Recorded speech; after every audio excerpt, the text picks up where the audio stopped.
What really happened with your host, Mike Rivero. The history the government hopes you never learn. Here is your host, Michael Rivero. And aloha, America. Welcome to our show today. It is Monday, and it is Monday, May 22nd. We got a lot of stuff to talk about today. The phone lines are open, 800-313-9443. And quick little program note, this Wednesday, Ellen Brown, who's written a lot of good material on banking, will be our on-air guest for the third hour in the show.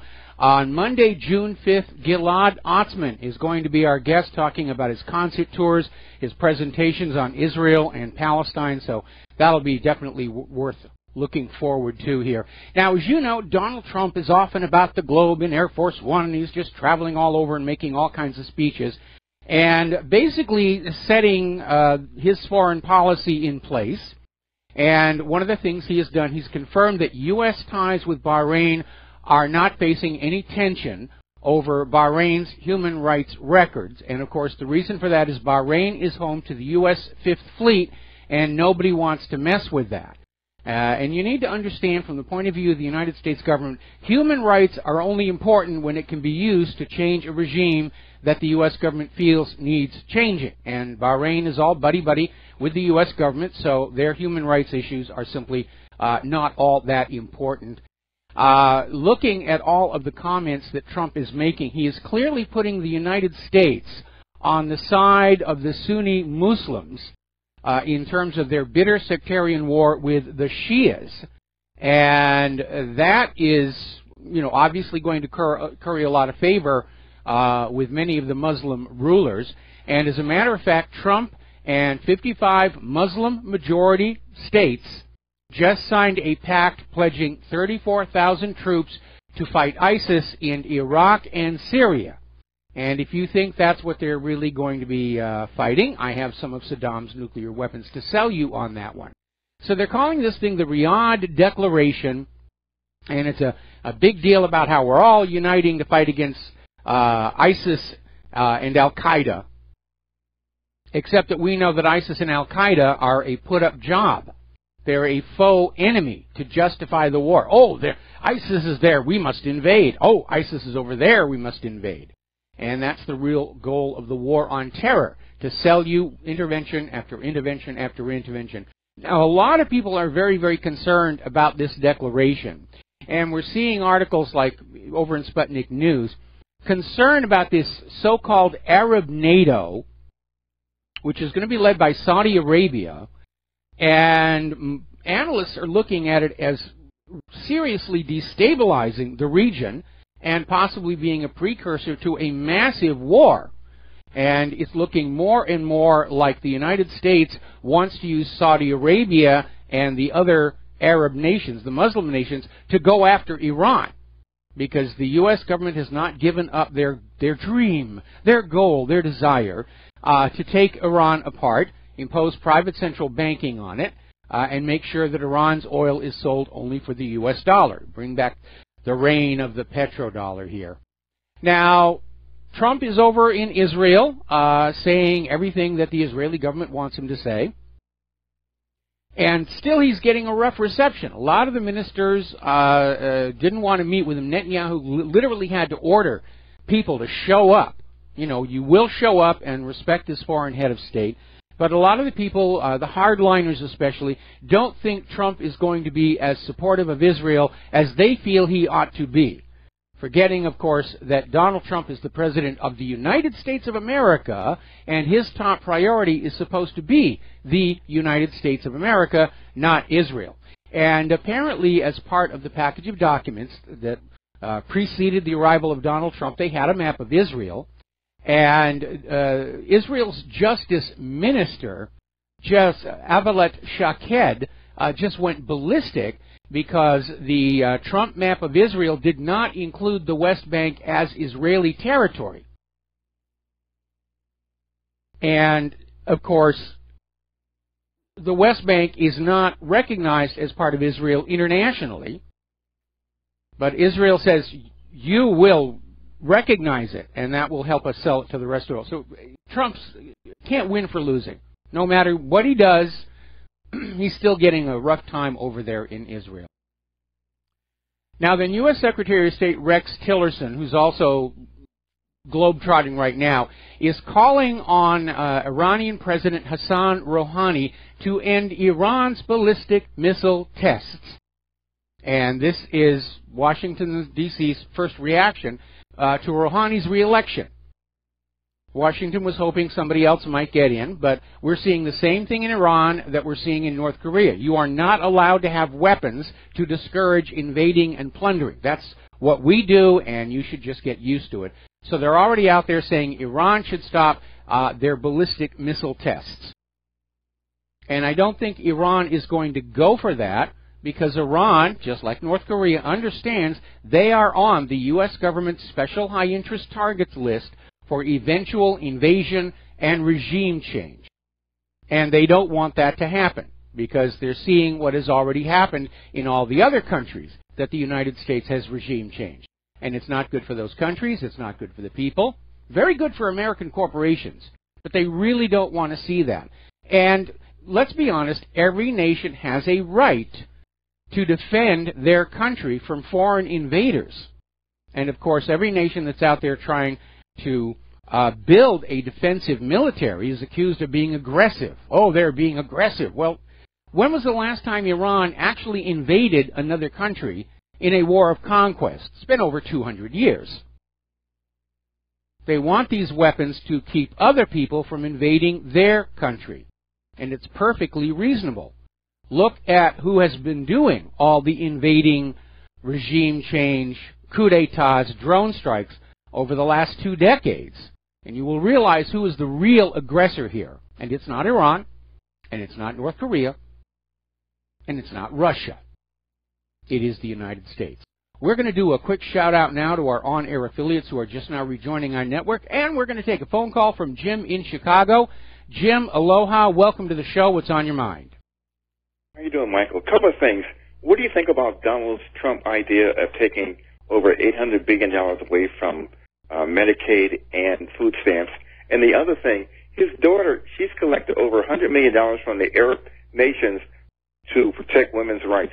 What are your comments about those two items? Well, first of all, again, we have people who are seriously, because of decades of plunder and pillage of our pocketbooks, they're dependent on food stamps and Medicare. Claire and I see that, you know, right in front of us here on the island of Oahu. I don't think it's a really good move, but I also understand the Washington, D.C. government is broke, and they're still trying to pour more and more money into the wars. And as we get further into this wartime economy, it's going to bring a lot of suffering to the American people, especially those who are most vulnerable and fragile. Now, as far as this fund for women's rights, it is a little bizarre, given that many of these nations pouring money into this fund have a very, very poor record for women's rights. But apparently this fund is going to be managed by the World Bank. It's not directly under the Trump's control. So at least on the face of it, it doesn't appear to be another Clinton Foundation type scam. But we cannot know. But it may be another form of pay for play. You will donate to our favorite charities, and they may even be legitimate charities, but it's still a form of arm-twisting people to hand over money in exchange for favorable treatment. And if that's really what's going on, it's another tremendous disappointment from Donald Trump. I would highly agree with you. But, you know, getting back to the cutting of Medicare and Medicaid and food stamps, when you start cutting people's programs like that, you're going to have rioting in the streets. I'm seeing that already. I mean, and not just the liberal snowflakes who are out there still beating up people who say things they don't like.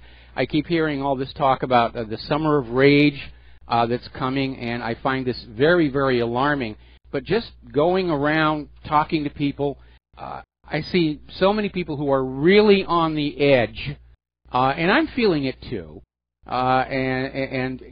Yeah, one spark. We don't know when it's going to happen. We could actually see an explosion of rioting in the streets of America, which I'm certainly against. I don't like to see people get hurt, and moreover, it would give Trump an excuse to declare a national emergency, and completely reshape the government into whatever his oligarchical backers want it to be.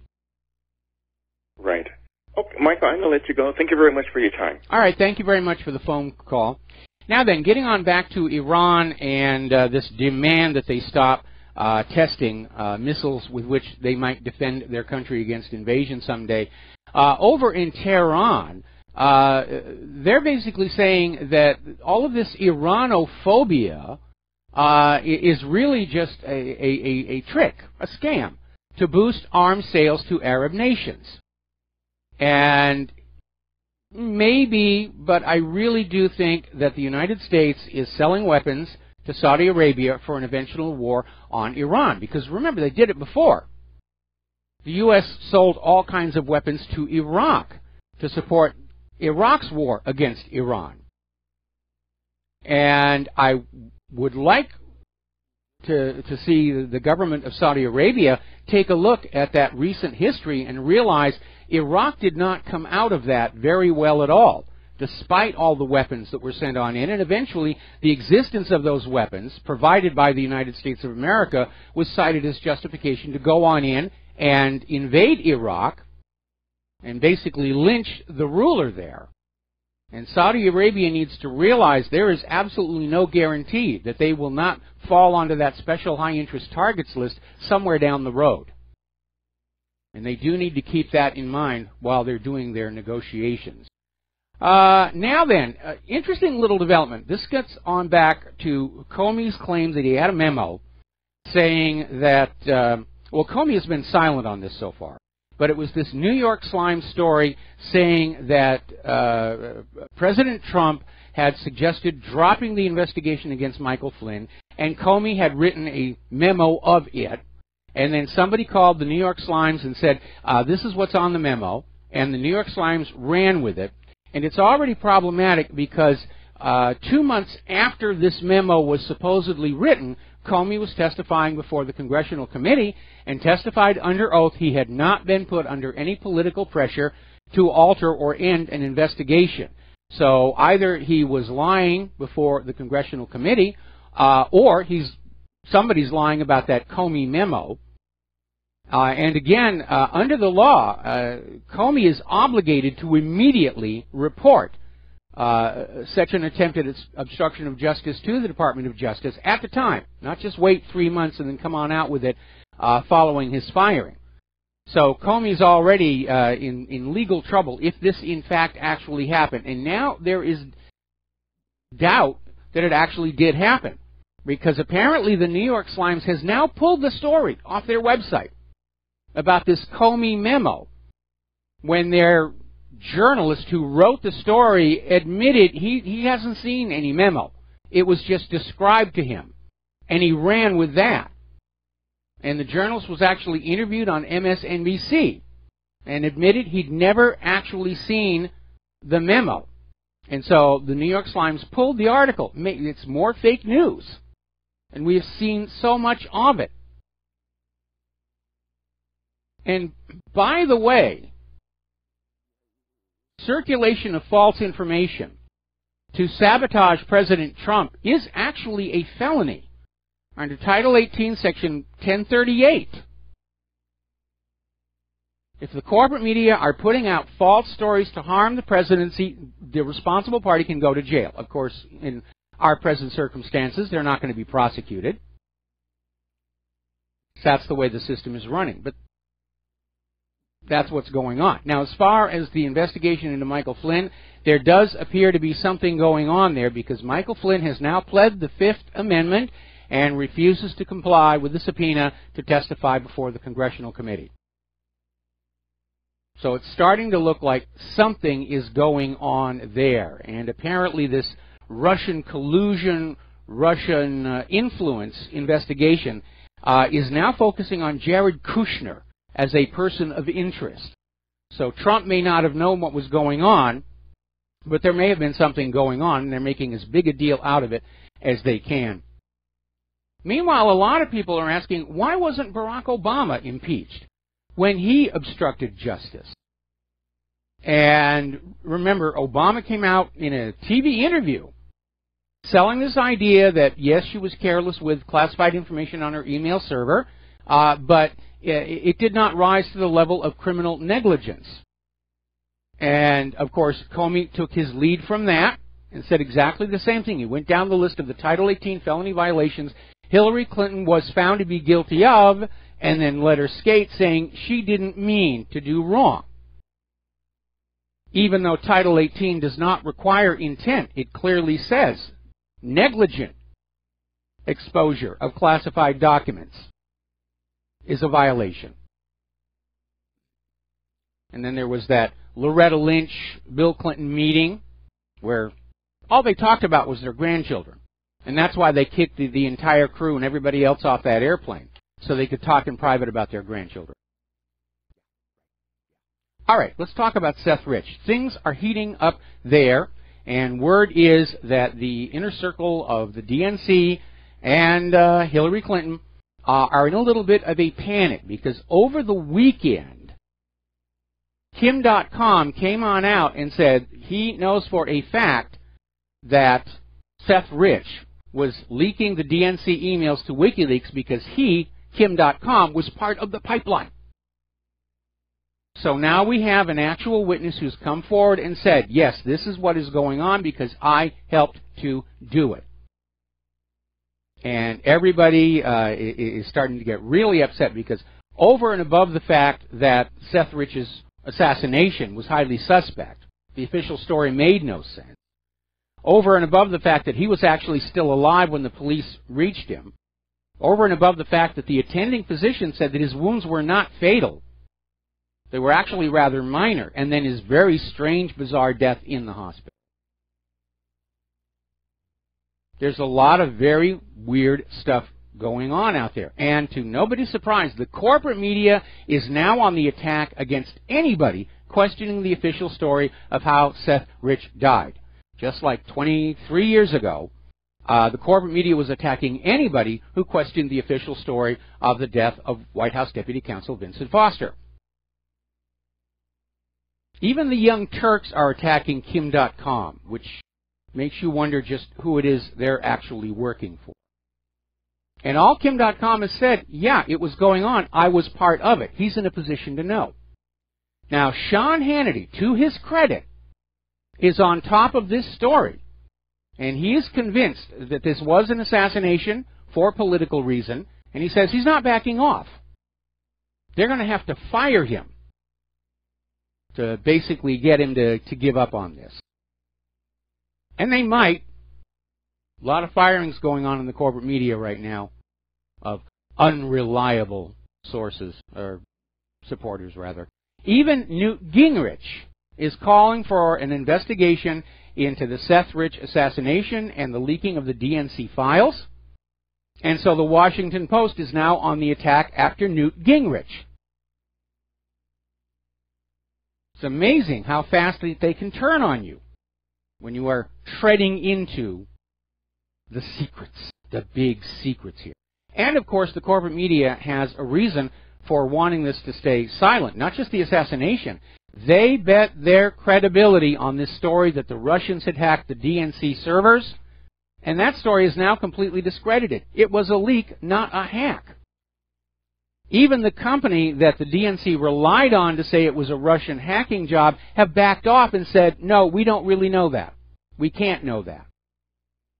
And the DNC has never allowed their servers to be given a forensic analysis by any qualified investigative agency, either official or private.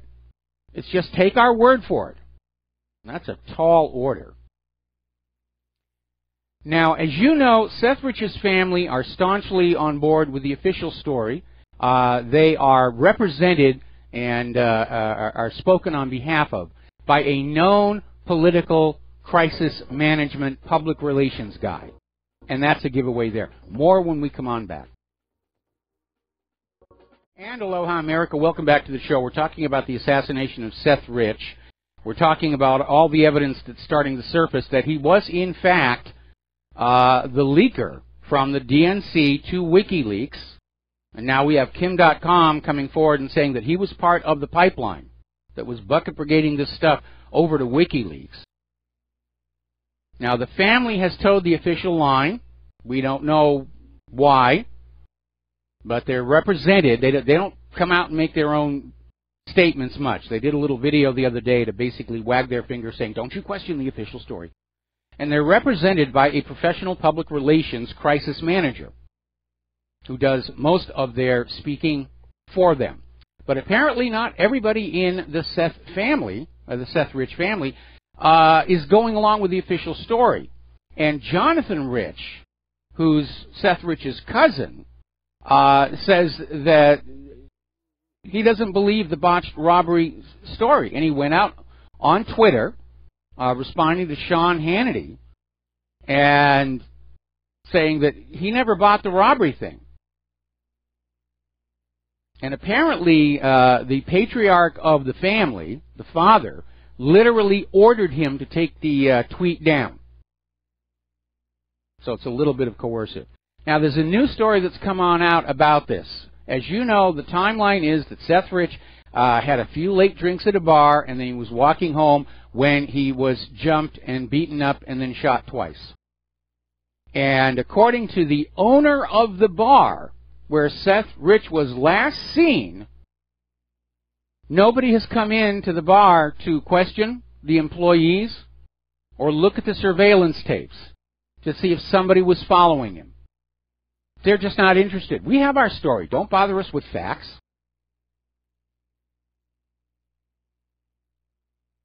And, of course, the reason they're trying to preserve this whole Russia hacked the DNC is they're still trying to sell this idea that Donald Trump and Russia were in some kind of collusion and that this is why Donald Trump should be taken out of the White House, and in all fairness, it should be given back to Hillary Clinton. But you need to remember, John Podesta, who managed Hillary Clinton's campaign last year, received $35 million from Russia while he was advising Clinton and Obama. And apparently he's linked to this $35 million transaction between a Kremlin-funded company and a company he himself sat on the board of, and he did not list this on his financial disclosure reports. So a lot of people were doing business with Russia, but it's only a big deal if it can be used against Donald Trump. All right, we're going to go ahead and take a phone call from Glenn in Philadelphia. Aloha, welcome to the show. What's on your mind? Hi, Mike. You know, I've been getting emails lately from muggers objecting to the fact that I carry concealed. And when I point out to them, yeah, but you guys are muggers. I mean, if I don't carry, you guys might mug me, and you have a history of mugging numerous people in recent years. They accuse me of being a provocateur, you know, that I'm a troublemaker who doesn't carry and conceal. Yeah. See, and that, of course, is an analogy designed to apply to the question of North Korean and Iranian missiles. It's a good analogy, and you're absolutely right here. You've got the United States of America is invading country after country after country, and then acting like any countries that are trying to build up their defenses to forestall an eventual U.S. invasion, that somehow they are the bad guys. Yeah. So I just you know, email the muggers back and tell them, you know, well, I understand your objection, but I'm sorry you haven't, you know, persuaded me, and I intend to continue carrying concealed.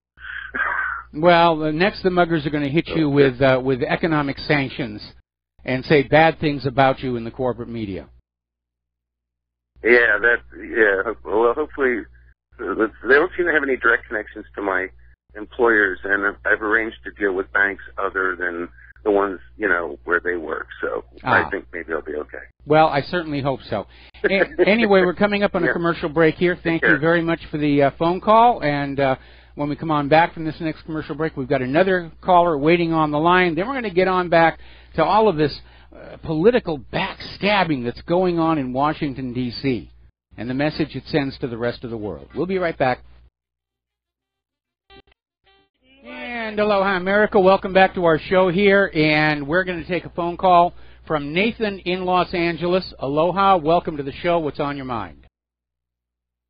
Hello, Mike. Huge fan of your show. Been listening to it for a long time. I wish I was a billionaire. I would put you on my payroll. Well, thank you. That would certainly really help. Yeah, no, I I mean, challenge anyone who's listening to your show. Claire and I are so deep in debt, it would take the Keldish to find us. Oh, my gosh. I challenge anyone who's listening to your show, please support Michael Rivero, Republic Broadcasting, because we really, really need you guys. Thank you. Just a quick thing, Mike. There's a gentleman who calls into your show pretty frequently. His name is Mo in Florida. And I want to know how to best get in contact with him because about a little over a year ago, he mentioned something on your show, and I'm doing some sort of 9/11 research, and he mentioned something that I'm kind of researching at the moment, and I think he might have some information that would be of use to me. Well, what do you think is the best way to contact him? Well, unfortunately, the RBN phone system does not trap and log phone numbers. And as a general rule, I tend to scrub the email for the safety and privacy of the people who write in. So I don't actually have contact information for him, but if you tell us what aspect of 9/11 you're working on, he may call into the show and share the information he has. Sure. So it's in regards to a History Channel show called History's Business. He said he saw it about over a year ago. I've been working independently of architects and engineers of 9/11 Truth, trying to find the video, and I'm looking for anyone who had seen the episode. And during your show about over a year ago, he did mention seeing it, so I wanted to know maybe some details of the show that might help me to find it. Okay, yeah, I remember when he called in about that, and I couldn't find it either, but we're living in an era where inconvenient videos are being scrubbed. I'm rather amazed that History Channel was able to actually put on this mini-series, if you will, about CIA drug running back in the 60s and 70s and 80s. I'm amazed they got that on the air. Oh, wow. Yeah, it is amazing the little truth that sometimes comes out through the television set. Of course, they may be getting ready to shift the blame onto somebody else and say, "Oh, it was a rogue. It was this. It was never official." And certainly, I don't think they're going to mention the Bushes and the Clintons. Oh, certainly not. Actually, really quickly before I log off here and let you continue on, I was able to get a hold of the Annie Network's archives, and I got someone in the archive system to look for the episode for us, but apparently they scrubbed about 10 episodes that pertain to the year when that episode appeared in December of 2003, which is confirmation imagine to me my that there's something there. Yes, imagine my shock. Well, maybe somebody has a... now, what was the show again, and what was the specific episode? The episode appeared between December 2003 to March 2004, somewhere in between that time frame. It was a Sunday morning show that appeared on about 8 a.m. Right before another show called History Center. The show itself was called History's Business. History's and Business. Featured Larry Silverstein. And, oh, okay, well, yeah, I could understand that. But you don't actually have a title of the episode, right? No, but the show itself would feature hosts, managers of big business or CEOs of big business that. But Silverstein hosted this episode. He was on the episode, and he was questioned about Building 7, and he explicitly said it was brought down for safety reasons via controlled demolition. And the show has been scrubbed. I can only find another person who said they'd seen it, and Mo in Florida was another person that said he saw the episode. All right, well, we'll put out the call to Rivero's Rangers to see if they can hunt down a surviving copy somewhere on the net. I understand you also wanted to talk about Seth Rich real quick. Yes, I just wanted to say, based on my communication with other people, a lot of people are not falling for the illusion anymore.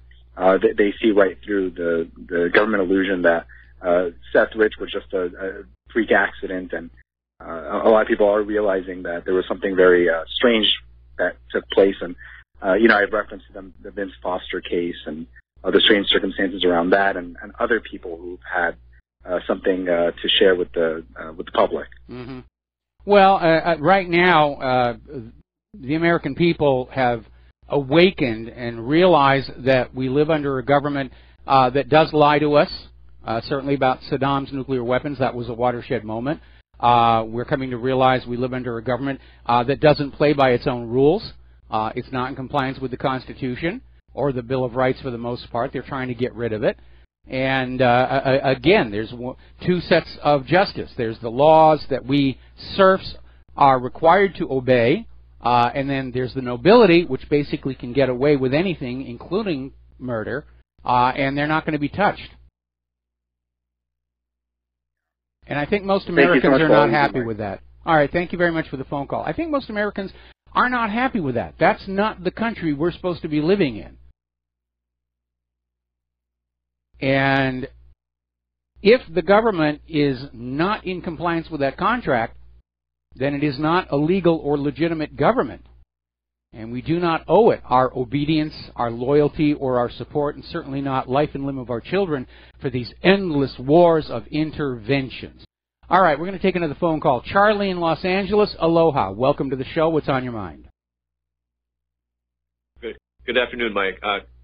Two things quick. Number one, that one of the two callers ago worried about Building 7.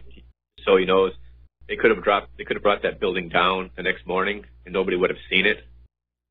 Seth Rich, I would presume that he was shot. If that story's for real, he was killed by organized crime. And having Jared Kushner in the White House. Wait a minute. You're making a heck of a leap there. What makes you think that Seth Rich was killed by organized crime? I mean, not that there's all that big a divide between organized crime and politics. Okay, I'll give you an answer to that. There's an answer to that. Government employees they're clock watchers. They're waiting for their pension. They don't kill people.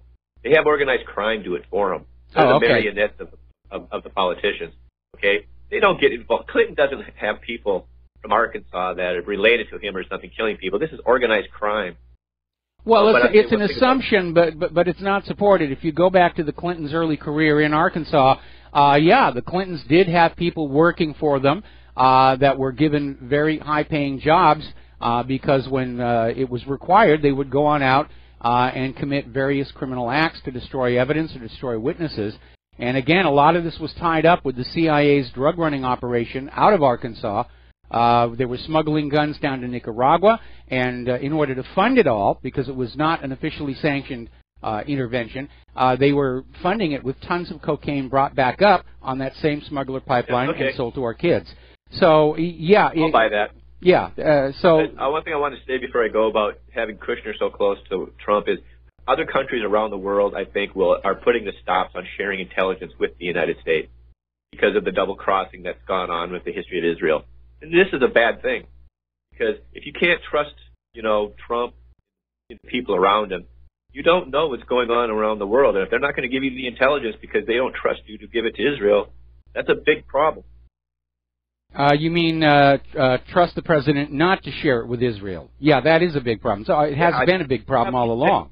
Around Trump, when you have all these neocons and people like Kushner around Trump, other countries are not going to share vital intelligence with us. Yeah, well, the Five Eyes will, because that's basically kind of locked in stone. But you're right. Other governments are going to hesitate to share information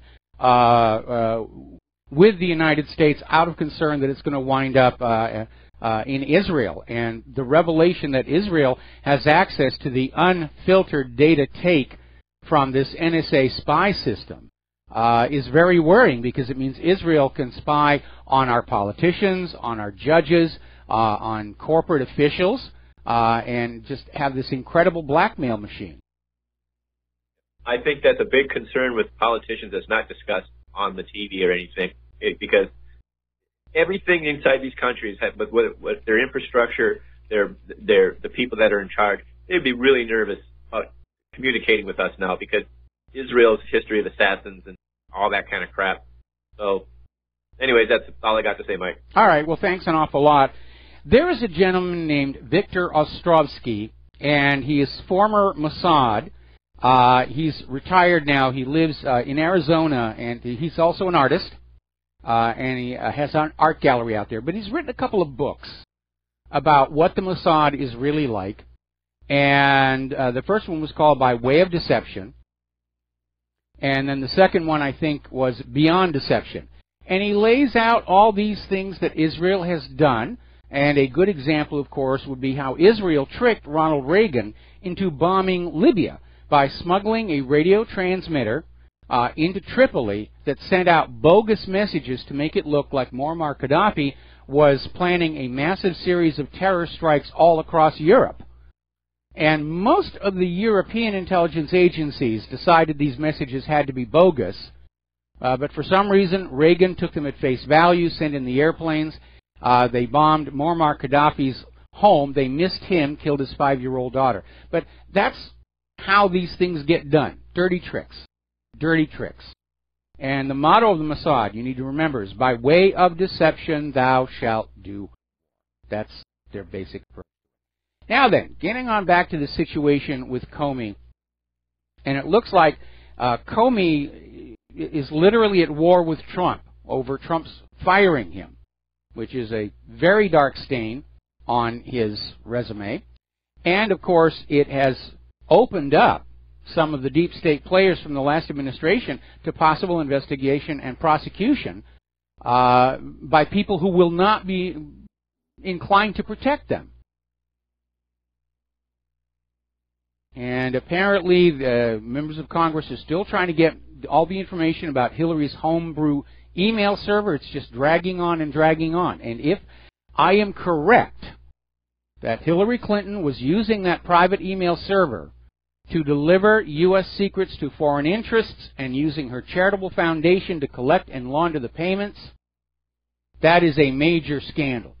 That's the kind of scandal that can wreck an entire government. And right now, despite all of the tanks and soldiers and all the tough talk, the U.S. federal government is very fragile because nobody trusts it. Look at the poll numbers. Confidence and trust in the U.S. government is at record lows. Now, it did go up after Trump's election victory, but because Trump has betrayed so many of his campaign promises, especially with regards to the foreign interventions, the trust is going on back down. Americans are realizing that it doesn't really matter who we put in that White House, because the deep state, the national security state, whatever you want to call them, the oligarchs, they're pulling all the strings to make themselves richer, and they don't care who pays for it in the long run.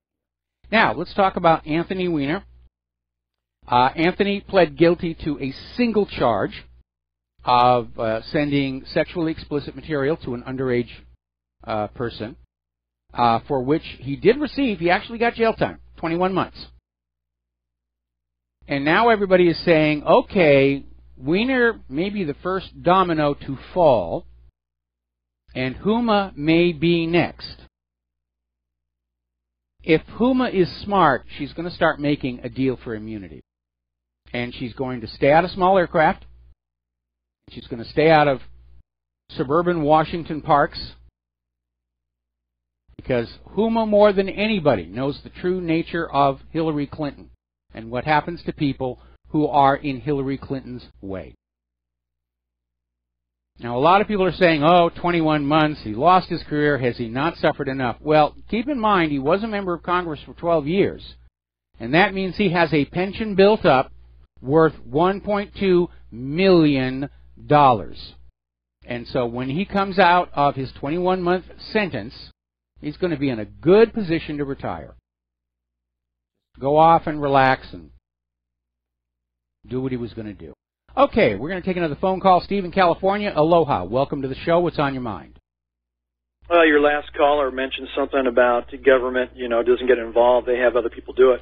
And it's probably true. But I do remember somebody, a staffer who did work for Clinton family, and he admitted on Rents to Jeff Rents, Larry Nichols, that he had killed for the Clinton family. And I don't understand why nobody ever jumped on that and why he wasn't taken in and questioned, and nothing ever came of that. But I remember the episode where he was on Jeff Rents, and he talked about he killed for this family. Yeah, well, there's a video out called The Clinton Chronicles, and they talk about a lot of the people on that dead bodies list are from the Arkansas years. And so, yeah, you can find people who are willing to do this, whether it's they feel they're smart enough to get away with it, or they know they're going to be protected by the politicians that they work for, which certainly seems to be the case with Seth Rich. And again, you have to look at the Stanley Milgram experiment, that when you have somebody who's in a position of authority saying, go kill this person, your inclination is going to be, well, yeah, maybe. So, but it is a reality. Well, he evidently grew a conscience because he's dying of lung cancer now, and he wants to clear his conscience. But I remember him telling Jeff Rentz, I killed for these people. That was my job. I didn't question. If I questioned, I couldn't have done it. I had to just carry out the order, and that's what he did. Yeah, well, we had him on this show, and he said exactly the same thing. I've actually been in correspondence with Larry Nichols all the way back to the 1980s when I first got thrown into this mess. He shared a lot of that information with me. It's out there, but again, we have a justice system that is being told you will not investigate these families and these activities. They're all covered under national security and intelligence agencies, and that's just the way it is in this country. Yeah. Is he still living? Because I haven't heard much on the I do not know. I know that he was not expected to be with us for much longer, but I'll take a look on this upcoming commercial break, okay? Sounds great. Thanks, Mike. All right. Thanks an awful lot. And we're coming up here on, as I said, another commercial break. We have another caller waiting on the line. Then we're going to come on back about just how tense the situation in the United States is becoming. And we cannot rule out the possibility of rioting, of a civil war, or a revolution. I don't want to see any of those things happen, but I don't think there's any stopping them anymore. We'll be right back. And aloha, America. Welcome back to our show. And apparently, a lot of people are saying Fox News is basically sliding over to be as right-wing, as left-wing as MSNBC. And apparently, one of their new hosts, who are filling in for all these people who are being let go, is Julie Roginski, who used her show today to basically attack the Seth Rich conspiracy theorists. You don't even want to talk to those people. They're conspiracy theorists. Well, look at all the conspiracy theories that turned out to be conspiracy facts. And the days where the majority of the American people will just blindly accept and believe what corporate media tells them, those are pretty much gone. We've been lied to way too many times. We are sadder but wiser. People are very, very skeptical of anything coming out of the government or the corporate media. All right, we're going to take a phone call. Peter in Los Angeles, aloha. Welcome to the show. What's on your mind?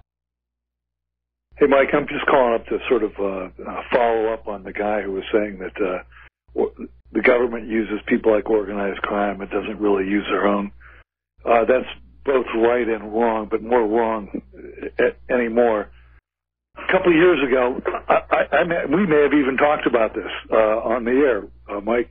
The Washington Post, in one of the few things in journalism they've done in the last 10 years, wrote a series called Top Secret America, about how it was multi-part, and maybe it's still on their website, and about how the intelligence community had outsourced almost everything to private companies. Yes. It gave them deniability and everything like that. And companies like Blackwater, only there's a lot more of them. And these guys are indeed staffed with people like when I was an Army officer, there are people, you wouldn't see him for a long time, or maybe never see him again, and the term they used to use was, he's on loan to the agency. Yes. That's what they used to say. Yes. He's on loan. So they've been using people like that, and of course the FBI kills people like the guys in Florida who was shot in the back of the head about 5 times or whatever it was at Sarnaev's friend. But the other thing is, I was also going to talk about, we all know that Israel has everything that we have, Israel has as well. In terms of intelligence information, yes. Yes, everything. And they sell us out all the time. I think you brought up many times about how the Jackson, remember how they sold they sold intelligence on our nuclear war planning, in other words, to get their immigration from the Soviet Union. Yes.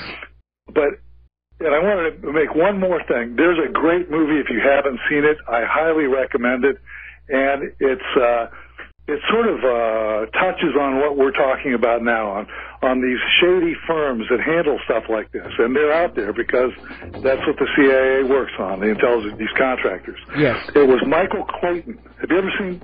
No, I haven't, but I'm familiar with it, but I don't think I've ever actually watched it. Anyway, Peter, we got to let you go. We got to do a station identification, and then we'll be back with more phone calls. And aloha, America. Welcome back to our show. Hour number 2. The phone lines are open, 800-313-9443. We're going to take a few more phone calls. Then we're probably going to close the lines because I'm falling way, way behind on my talking points here. So we're going to go to Ramsey in Canada. Aloha. Welcome to the show. What's on your mind? Hi. Sir, I want to ask you something. Donald Trump's recent trip to Saudi Arabia and making those deals, in my opinion, that's in reaction to Russia making a deal or getting closer to Iran. Don't you agree? We're closer to Iran in what context? You mean making peace and doing business? Very obviously, Iran has been seen as a target for regime change and invasion, going all the way back to Wesley Clark, basically exposing the whole agenda. Yes. Yeah. You see, so like what I mean, like Russia and Iran, like I mean, like doing business and everything. But so my opinion, Trump went to Saudi Arabia just to show Russia, oh look, like we're getting closer, and you better watch out. Like it's like a provocative move by the U.S. Yeah, it is a provocative move, and possibly getting all of these 55 other Muslim nations to sign on with this Arab NATO is an attempt to bluff Russia back by saying, you're not just going to be fighting Saudi Arabia, you're going to be fighting all these other countries. And again, I don't know how Russia is going to respond to that, because it's not that Russia cares that much about Iran, but Russia understands the ultimate goal of the U.S. government's war agenda is to basically bring all of the nations of the earth underneath that single global government and that single privately owned central bank. And Russia doesn't want that. China doesn't want it. In fact, none of these nations want to be part of it. That's why they're having to be militarily conquered. Yeah. You see, sir, like just like you said, like you want to have like an Arab NATO, like those Arab Gulf states. You want to get them together, just like the United States wants to get the Eastern European countries together against Russia. Yeah, well, that's definitely been obviously part of the game plan, and you just look at all the weapons and men that the U.S. is pouring into that area along the Russian border, and then they are out there saying Russia's being the aggressor. You don't see Russian troops on the Canadian side of our northern border or the southern side of our border with Mexico. You don't see Russian warships tooling around the Gulf of Mexico. We know who the real aggressor is here. Yeah, thank you.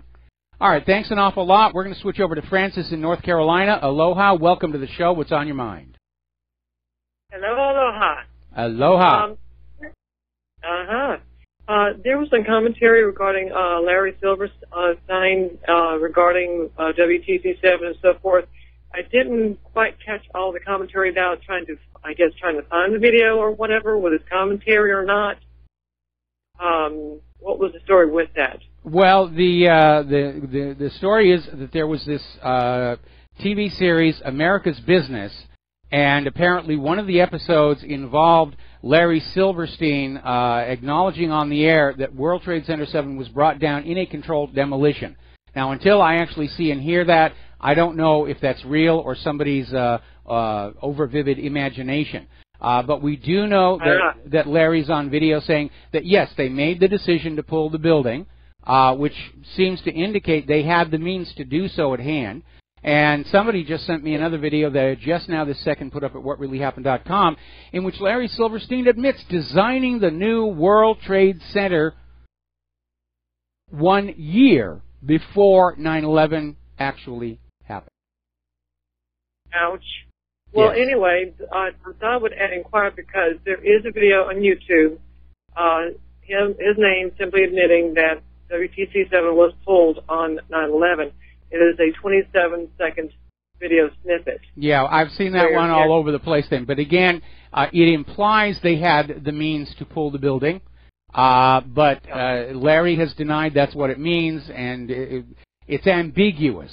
If this other clip does exist that claims that he says it was brought down with controlled demolition, that would be quite damaging, because obviously they did not have enough time to go in and rig that building for a controlled demolition.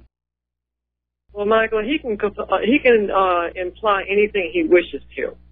Being a business person, they can do that without, almost without repercussion, for that matter, depending on their terminology and who their attorney or lawyer is, for that matter.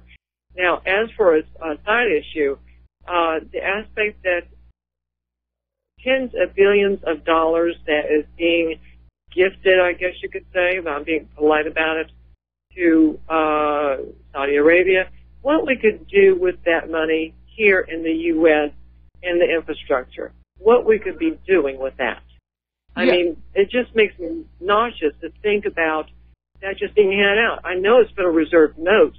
It certainly isn't gold, I hope, but still, what in the world has Saudi Arabia done for the U.S.? What has any country over the Middle East done for the U.S.? What has the military done over the Middle East but wreck people's lives, homes, business, and whatnot? And people complain about terrorists coming over here. Well, guess what? When you go to someone else's place and wreck it, what do you expect them to do? They're going to hit back. They're going to fire back. Well, so, I mean... Okay, well, interestingly enough, Saudi Arabia has been of service to the United States because it is the anchor of the petrodollar deal and is used by the United States to keep the other Arab nations and OPEC nations in line. Not always successful, but that's a big part of it. Now, interestingly enough, as part of this little confab between Trump and the Saudi king, Saudi Arabia is actually going to invest $20 billion in America's infrastructure. So here we have this bizarre situation where the U.S. government can't afford to improve our infrastructure, but Saudi Arabia is going to pour $20 billion in, and that's going to create jobs and improve our infrastructure. The only problem is they're talking toll roads. In other words, we're heading into a situation where when we drive down the roads in the United States of America, the tolls that we pay for that road are going to go to Saudi Arabia. So basically, Saudi Arabia is going to own a major chunk of the U.S. They're going to own the infrastructure that they are investing in. Now, that's pathetic. Yeah, I absolutely agree. The people in the U.S. should be owning the property thereof in the U.S. that they happen to live on or in, or whatever the case is. Not Saudi Arabia. Let them stay over in Saudi Arabia and live their own little happy lives, just as the U.S. people in the U.S. need to be having their own little happy lives, and the government staying the heck out of it. And I'm being polite again. Well, have a great one. Yeah, well, thank you very much. I mean, again, back in the early part of the last century, that's the way that it worked. The infrastructure was built out of tax revenues, and it was collectively the property of the American people, and it was maintained, usually from things like gas taxes, motor registration fees, taxes on tires and so forth. But as we get further and further into this war economy where the money is just pouring out of the country into the war zones and to bribe foreign governments to go along with the agenda, there really isn't anything left at all for the American people. And that is why Donald Trump was forced to cut food stamps and Medicaid and just drop the load for those unfortunate disadvantaged peoples onto their neighbors in the community. And again, it is almost stunning to realize how much of the tax revenues are being spent for things that are not for the benefit of the American people. And that is something to really keep in mind. All right, let's see. We're going to go to Sean in Seattle. Aloha. Oh, before we do that, we're going to do a shout-out to our on-air affiliates just now rejoining our network. And now we're going to go to Sean in Seattle. Aloha. Welcome to the show. What's on your mind? Hey, Mike. Well, pretty much my main thing is I'm trying to figure out how to talk to my friends about the whole global warming. And that was a great call earlier, by the way. But pretty much the whole climate change, global warming thing. And how do I show them that it's all just that it's all just spoofed up and all they want is she sends me articles of like NASA, but I have other articles of NASA that contradict themselves, and I'm trying to, what do you think about that? Well, part of the problem is that most of the adherents of the global warming agenda are actually treating it like a religion, not a science. And so they've decided what they're going to believe on, and anybody who says anything else is a heretic. But again, up at the top of my page in the little gray menu bar, there is an article called ClimateGate that I put together some years ago, and I do keep it updated with more recent stories. And there are a couple of things in there that you might want to share with your friends. One is a documentary called The Great Global Warming Hoax, and the other one, of course, is this image from the front page of the UK Independent, March 20th, 2000, in which it says, right in bold type, snowfalls are now a thing of the past. And certainly this spring, the snow has stayed in incredibly late. We're a week away from the official start of summer, and they still have snow all over the West. All right. Well, thank you very much, Mike. I'll definitely pass that information along. Thank you. Thank you. And we're going to switch over to Tom in Pennsylvania. That's going to be our last call for a while. Tom, what's on your mind? It's all right to change subjects real quick to a computer question? Sure. All right. I got this, virus where it said you got 5 hours to make a Bitcoin payment to this Bitcoin address.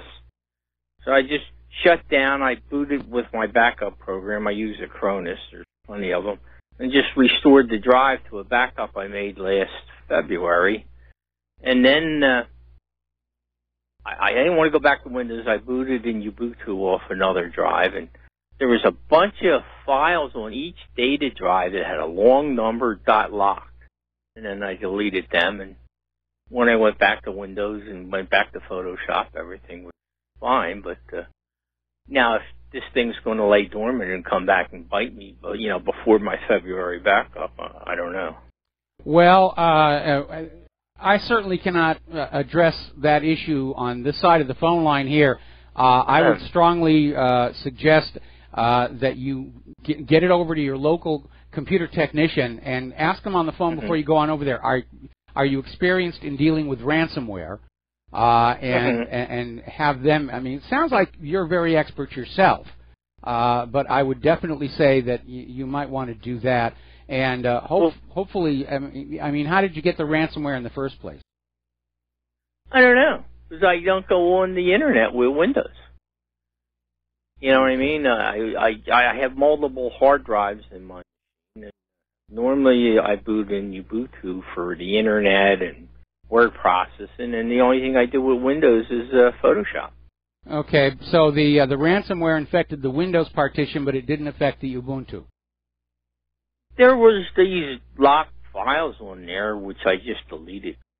But the restore program just ran fine. It was like, well, you may be okay, but where the machine was in February. Again, because I can't touch the machine, I can't verify for myself. Right. I really do think you need to consult a professional who knows how to deal with these things and make sure that it really is out of there and it's not going to come back and haunt you somewhere down the road. All righty. Thanks for your time, buddy. All right. Thanks an awful lot here. We're going to let you go, and we're going to close the phone lines for a while. Yeah, this ransomware stuff is completely out of control. And the government could care less. Somebody somewhere is making huge amounts of money. Could even be the NSA and CIA playing with these things. Just another way of looting the American people by a desperately broke government. This is the online variation of the police and their civil forfeiture laws, where if you've got too much cash in your pocket, they're just going to take it on the suspicion that you're doing something wrong. And that's a return to Code Napoleon. You're presumed guilty until you can prove you are innocent. And that is certainly not how this country was founded. Now then, getting on back to Washington, D.C. As you know, there has been a great deal of violence in the streets by the liberal snowflakes who are all out there in their black masks and just causing all kinds of ruckus on college campuses. And it's reached a point where Republican members of the House of Representatives are starting to feel that they're at personal risk. Okay, Tom in Pennsylvania, could you call on back, because apparently we have somebody at RBN who's got some advice for you. That's 800-313-9443, and Michael is going to put you in touch with somebody who apparently knows how to deal with this. So do that right now. So anyway, GOP members of the House are asking for funds for more security for their offices back in their home districts, because they're concerned that there might be rioting or fights outside their district offices, which are usually very small, and you'll find them in places like strip malls. So they're getting very, very nervous, and I can understand why. All right, let's turn to the war zones. Apparently, Iraq units opened fire on U.S. jets operating inside the Syrian desert. This is a major, major escalation. And apparently there were, the U.S. Air Force has been bombing these Shiite fighters from Iraq, and they bombed on a couple of occasions, and now they're starting to shoot back. So this thing is spiraling completely out of control.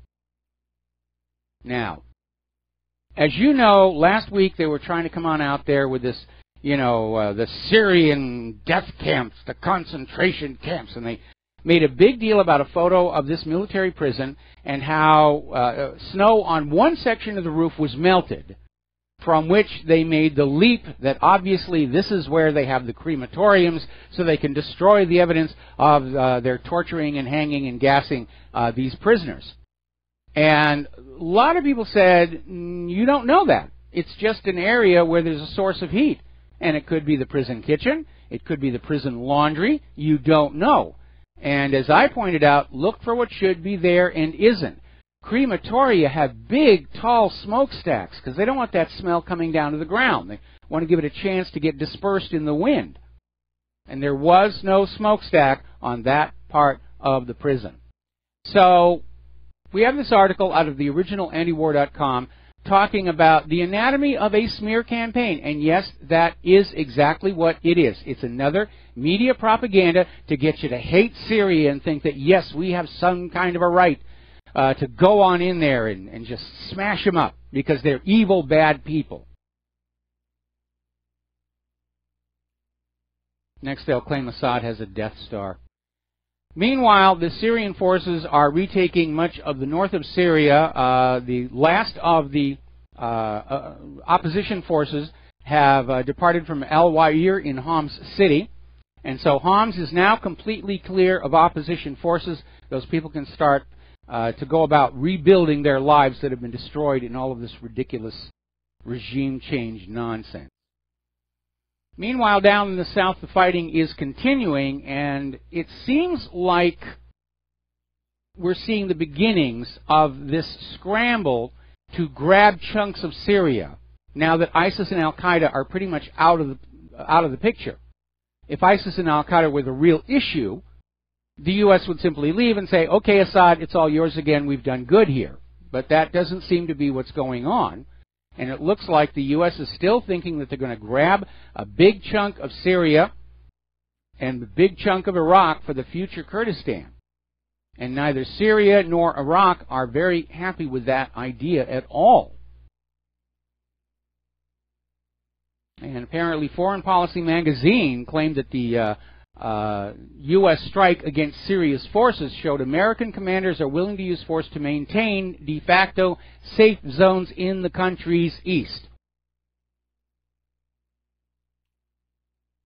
So they're still locked up in that one. Look at all these wars the U.S. has started and cannot get out of.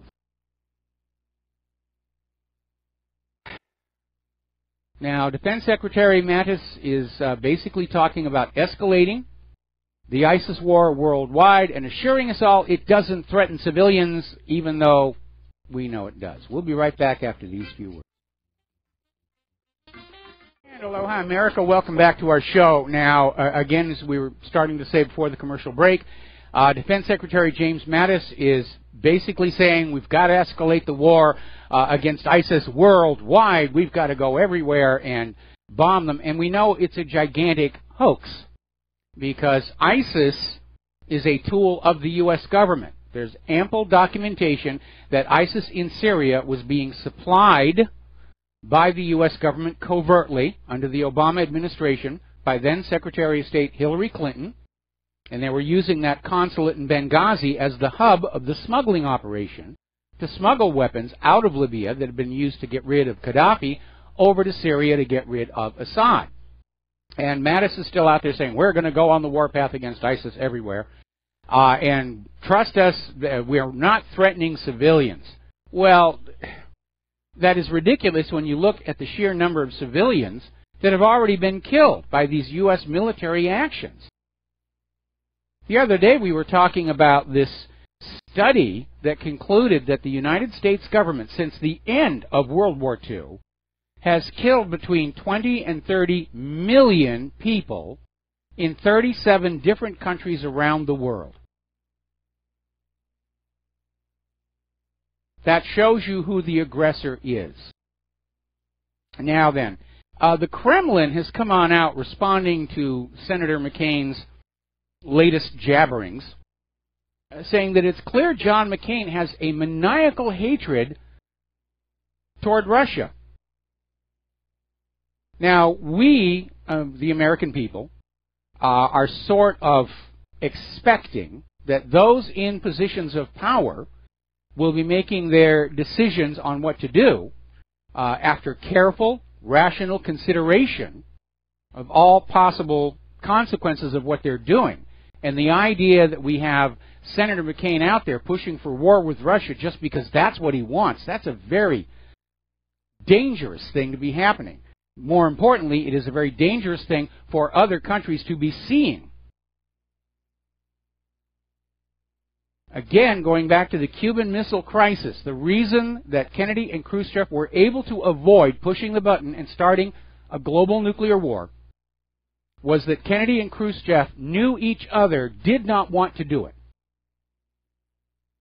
But when you have McCain out there talking like this, other countries are going to think that the button could be pushed with no warning, especially by a country that is openly talking about an unprovoked first strike against Russia, according to Paul Craig Roberts, a country that is invading other countries on the flimsiest of pretexts.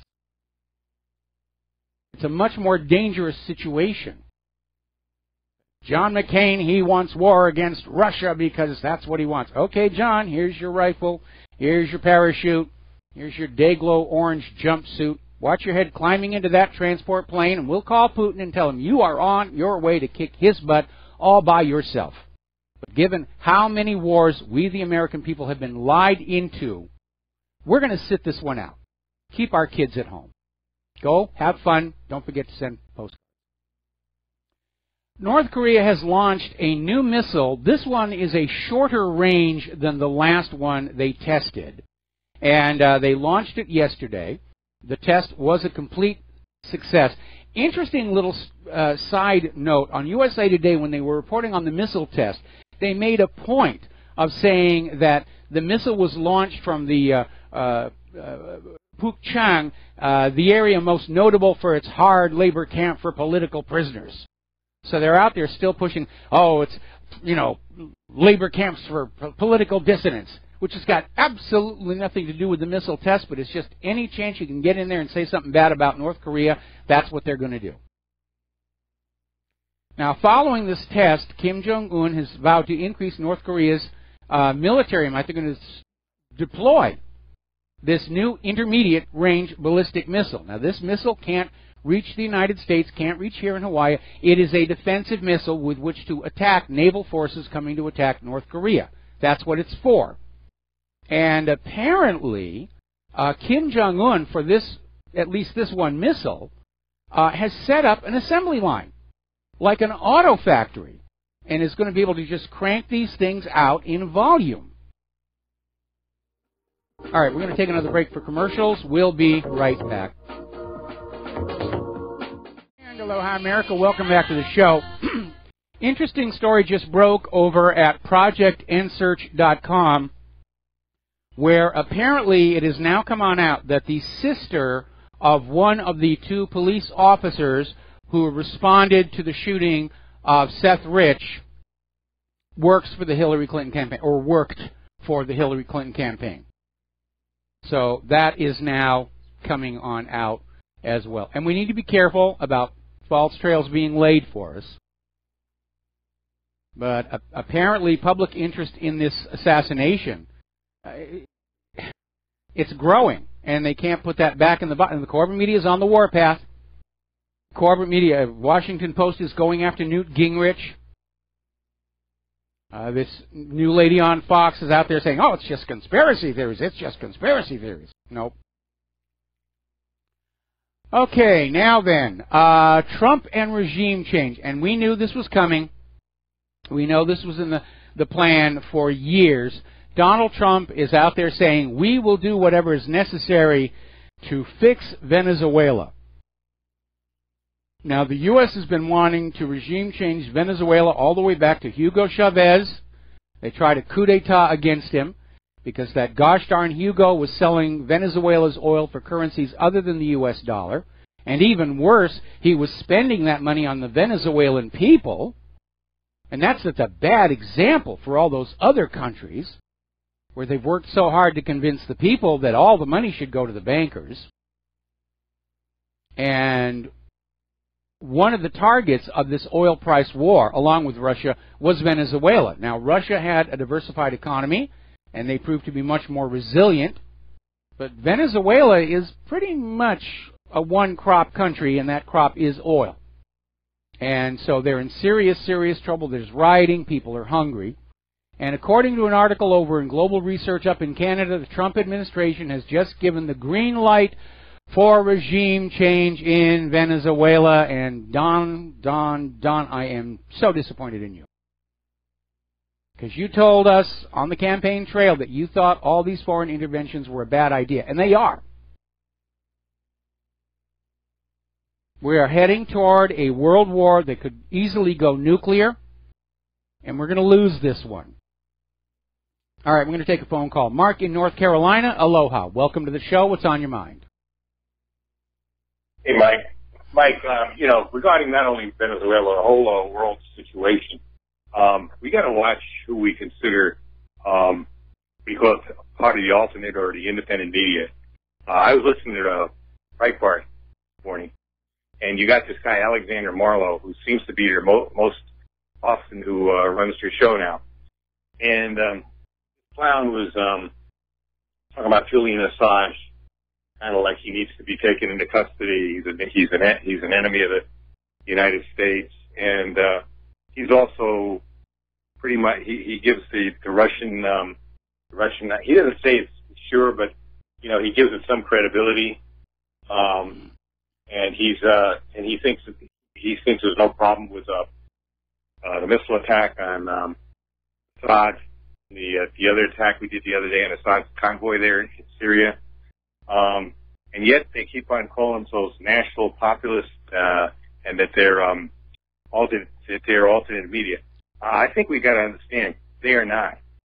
I tried to get through today, but I couldn't get through to tell them that they're not and that they're full of it.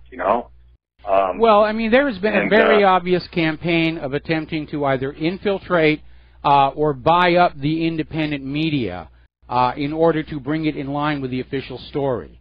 And unfortunately, they have succeeded with a lot of people. When you look at independent media that seems to have a lot of money, that's a reason for some caution.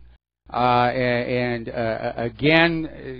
with the ability to spy on everybody, they can find the lever to get people to go along with what they want put on out there. And it's a reality. And the best course of action, though, is for you not to have a favorite media outlet, but to become your own best analyst and just That's what I do, but a lot of people don't. That's why I'm recommending it. For those who don't know this is what you should be doing. Take each story on the basis of the facts in it and decide for yourself if it's making sense or not. Because I'll give you another example of what this guy did a few weeks ago after the missile attack on Syria. Somebody called in, said that they thought this was a false flag. It's obvious it was a false flag. Any idiot figured that out. But Marlowe told him, I don't take conspiracy theories. And he hung up on the guy. I don't listen to conspiracy theories. This is completely different from when Stephen K. Bannon ran it. So that was what piqued my interest when he was running the show. It's completely different from what it was. It was completely different from what it was like when Breitbart was still in charge of it. Well, he wasn't really on the radio, was he? Not as much, but I mean the whole Breitbart organization was much more in line with being an independent media. Mm-hmm. They're really more like Fox News now. As a matter of fact, a lot of things. Take for instance the Seth Rich case. I should say the Seth Rich murder. They barely touch it, and yet Fox News actually came out and pretty much and it's pretty much pursuing this. Not only Sean Hannity, but a couple other people on that station, which pleasantly surprised me. Every once in a while, I'll even watch Fox News again because I am pleasantly surprised. Well, remember, this is just a Fox affiliate in Washington D.C. itself. It's Fox National is not touching it. In fact, Fox National is out there. Hannity is, to his credit, and I hope he's got his Kevlar undies on. But Fox National is taking the position that it's all just another wacko conspiracy theory. And so I imagine there's a lot of phone calls from network down to that affiliate saying, you pull off of this. Who's that woman you said is on there now? Did she have her own show or something? I would have to go back in my notes to get it. Julie something. I'll look for it in the next commercial. It doesn't surprise me, though, because, like I said, Fox I've always called it basically, at least the last few years, I've called it Fox Neocon News, and which it basically is. It's pretty much run by neocon. But sometimes they're actually on something, and it seems like at least a couple of them now, certainly Hannity is on there, and Hannity was very good with Julian Assange, too. And he's not one of these people calling for his arrest now and prosecution. He actually even went to the Venezuela embassy to interview him. And by the way, that's another thing I heard. Ecuador. Ecuador, I'm sorry. Yeah. Ecuador, I'm sorry. He said, what did I say? You said Venezuela. Oh, I meant Ecuador. Okay. Yeah. Anyway, he was saying this morning, too, that same guy Marlowe, how left-wing Ecuador is. I don't care if they're left-wing or not. As a matter of fact, I don't look at socialism as a poisonous word. I think under certain circumstances, socialism works. It worked under Gaddafi in Libya. It worked under Marshal Tito in Yugoslavia, actually had communism, and it worked. He was a dictator, yes, but... Oh, yeah, it can work. It can work. The problem is that money junkies can't become rich in a socialist economy, and that's why they hate it so much. And that's why they're constantly demonizing it so much. They want fascism, where the system is designed to just suck all the wealth out of the people and put it in their pockets. And they will start wars to get their way. Even most of Western Europe, until of course, they started this, until they formed the EU, socialism actually worked pretty well there.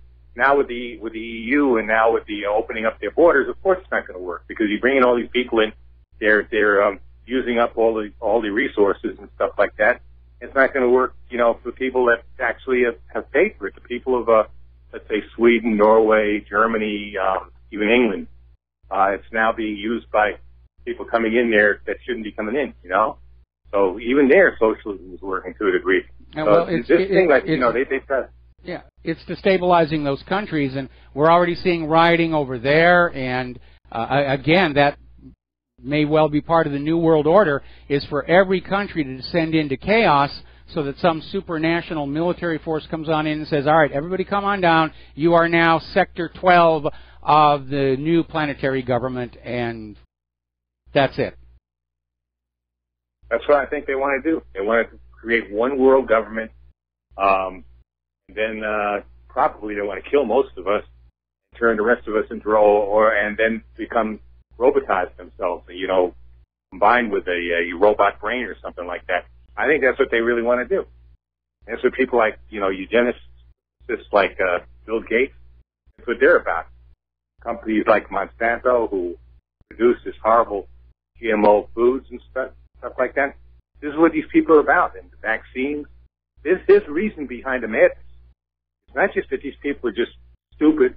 They're not stupid. I would say they're insane, but they're insane, intelligently insane. Hitler was insane, but he was also very intelligent. So, you can't say because somebody's insane that they're not smart at the same time. No, I don't think Hitler went insane toward the end of the war, and apparently his doctor had him juiced up on a lot of very powerful medications that might go a long way to explaining his bizarre behavior. Anyway, listen, Mark, I'm going to let you go, and we're going to switch over to Joe in Tennessee. Aloha, Joe. Welcome to the show. What's on your mind? Hey, Michael. I talked to you Thursday last week, and I brought up the fact that the senators were asking for all of Comey's notes, not just the one about Donald Trump's meeting with him. And it was not even 2 hours later that they appointed this guy Mueller as the special counsel. And there's no way that they're not putting him in there to bury all the evidence and protect the institution of the FBI. There's already a story out, ABC News Politics, saying James Comey will consult with special counsel Robert Mueller before testifying. Now, this is another example of how the system really works. It's all about protecting the institutions. James Clapper the other day last week said Trump was destroying the institutions, and he meant, the CIA, the NSA, the FBI, when it's really all Trump is doing is exposing the institutional corruption. The people that destroyed these institutions are guys like Comey and Mueller and Clapper.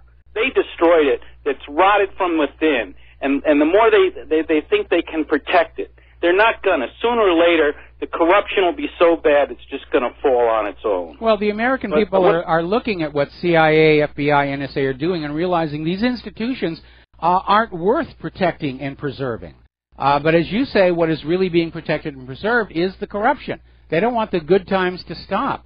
And as far as Comey's notes are concerned, the thing is they're not really official documents. Apparently, there's just quick handwritten note. There's no provenance. There's no chain of evidence. They were not inside any official record tracking system. It's just a note he wrote on his desk that he could have written any time. There's absolutely no guarantee that any notes turned over by Comey were actually written when he said they were written. There's no way to document that. Well, I'm more interested in Comey's notes that go back into all the other major scandals, not this made-up, phony one about Russian collusion with Trump. If he's taken a lot of notes, he's probably wrote a lot about the Clinton investigation and Loretta Lynch, and he goes way back. This guy, he goes back to Sandy Berger with the notes he stole out of the archives. Yes. But I wanted to ask you a question. Donald Trump had been going around on TV saying that he didn't think there'd be any issue about him firing Comey and that the Democrats were for it. Do you really believe that? I mean, I don't. I find that hard to believe that he didn't realize that Comey was protecting these Democrats and they'd scream and howl the minute they got rid of him. You know what I'm saying? I would disagree. I think based on some of the things that Trump said during the campaign, I think he's aware that something very ugly was going on with the email server, and that as a result, he was saying lock her up, and of course everybody would cheer, lock her up, lock her up. And I think he understood that when he fired Comey, there was going to be a pushback. It's just probably a lot more severe and dishonest and dirty than he was expecting it to be. Well, I just hope he's aware of these things. I mean, I called the White House and I've called the Department of Justice about Seth Rich. I've called all my congressmen and my senators because really it's so fishy, the timing of all this attack against Trump was right when the story was breaking on Fox about Seth Rich.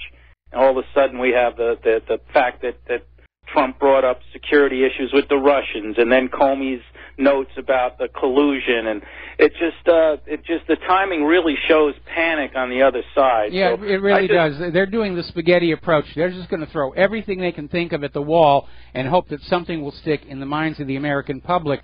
But for the most part, the American people are already very suspicious.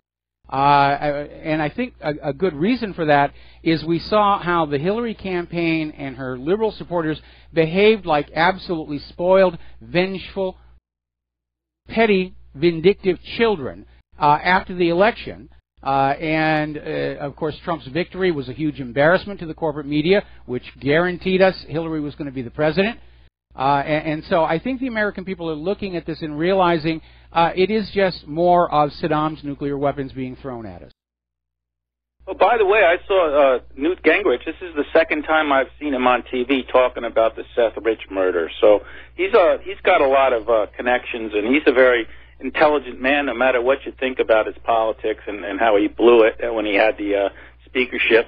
But I just find he seems to be bringing it up every time I see him on television. It's very interesting. Well, it should be brought up, and again, I hope he's wearing his Kevlar undies, because it's not just coming on out with the fact that this was a political assassination, but it also destroys the Russian hacked the DNC narrative, and that's going to be an embarrassment to the DNC, to the Hillary campaign, and to the whole corporate media, which was just feeding us that codswallop, hook, line, and sinker. And so that's why they're in a panic. They understand they have a huge credibility problem in the eyes of the American public, and they created it. It's of their own doing, and we should not be sorry for them. But, yeah, they're scared right now. Well, they should be, because all the institutions, the FBI, the NSA, the CIA, they've all said, well, it's common knowledge that the Russians were behind the hack of the Democratic emails.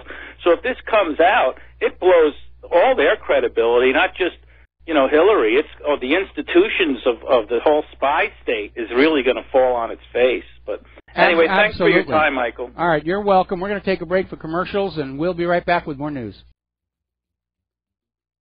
And aloha, America. Welcome back to the show. Now, a lot of people are sending me videos of Larry Silverstein talking about pulling World Trade Center 7. And we know those clips are all over the place. Okay, what this one individual is looking for is what they claim to have seen in this series, America's Business, in which Larry Silverstein actually says that there was a controlled demolition. And maybe it was somebody's overactive imagination, and I thank everybody who's sending in these clips of Larry Silverstein saying, we made the decision to pull it, but that's a little ambiguous. Yes, it's used in demolition talk. It does seem to imply having the means to bring the building down, but it stops short of being unequivocal confirmation of the exact means by which the building came on down. So that's what we're looking for on that. We're going to take a phone call here. Wally in New Brunswick. Aloha, welcome to the show. What's on your mind? Hi, Michael. You mentioned the other day you run Windows XP, and you had concerns getting the WannaCry patch. Well, no, actually, for the most part, I'm running Windows 7. I have Windows XP in a sandbox to run some older software. And I was talking about on my Windows 7, I turned off automatic updates when Microsoft was trying to jam Windows 10 down our throats. And then when that finally ended and I tried to turn automatic updates back on, it was broken because apparently Microsoft had changed something. And I've been putting patches in like crazy, and I still can't get it to work. And at this point, I'm just throwing up my hands in surrender and saying, it's running now. It's doing what I need it to do. I don't need to add anything or install anything from this point on. Okay, well, I guess a lot of people, Microsoft has hidden that XP patch pretty good. And I think you said you run Kaspersky antivirus on your system. It's one of the things. It's one of the things I use. I have multiple layers. Yeah. Okay. Well, the Kaspersky homepage at the very top of their like a www.kaspersky.com or something like that. the very top of their page, there's a green banner. There are 2 links to that green banner, and it's the first link, and it will take you to their information page. And if you scan down about, so I'd say a little past halfway down, there's an FAQ section. Yes. And one of them says, I'm running Windows XP. How can I protect myself? And they give the usual blurb about upgrading your system. But then they provide a link to the Microsoft page where you can where you can download. It's their catalog page, and it's right there. So that's the second one down. All right, well, thank you for that information, and we'll forward that out there for all the XP users, of which there are still a large number. Wally, I'm going to have to let you go. We've got to do a station identification, and we will be right back. And aloha, America. Welcome back to our show, hour number 3. The phone lines are open, 800-313-9443. And we're going to talk about the economy during this part of the show, and the news is not all good, unfortunately. Apparently, according to Fitch, 11 retailers will file for bankruptcy next, including Payless Shoe Source, H.H. Gregg, The Limited, Radio Shack, BCBG, Wet Seal, Gorman's, Eastern Outfitters, and Gander Mountain. And apparently they have all filed for bankruptcy protection through the end of April, which compares with 9 retailers that declared bankruptcy in all of 2016. And they're all getting ready to shutter their stores. I was telling you the other day about when the Radio Shack we had here at the bottom of the hill closed down, and Claire and I went over to the other side of the island, Kaonohi, their Radio Shack was closing down. And here are the numbers, taken from several articles that were posted on what really happened, tracked back to their original sources to verify the accuracy. 1/4 of all Americans cannot pay their monthly bills.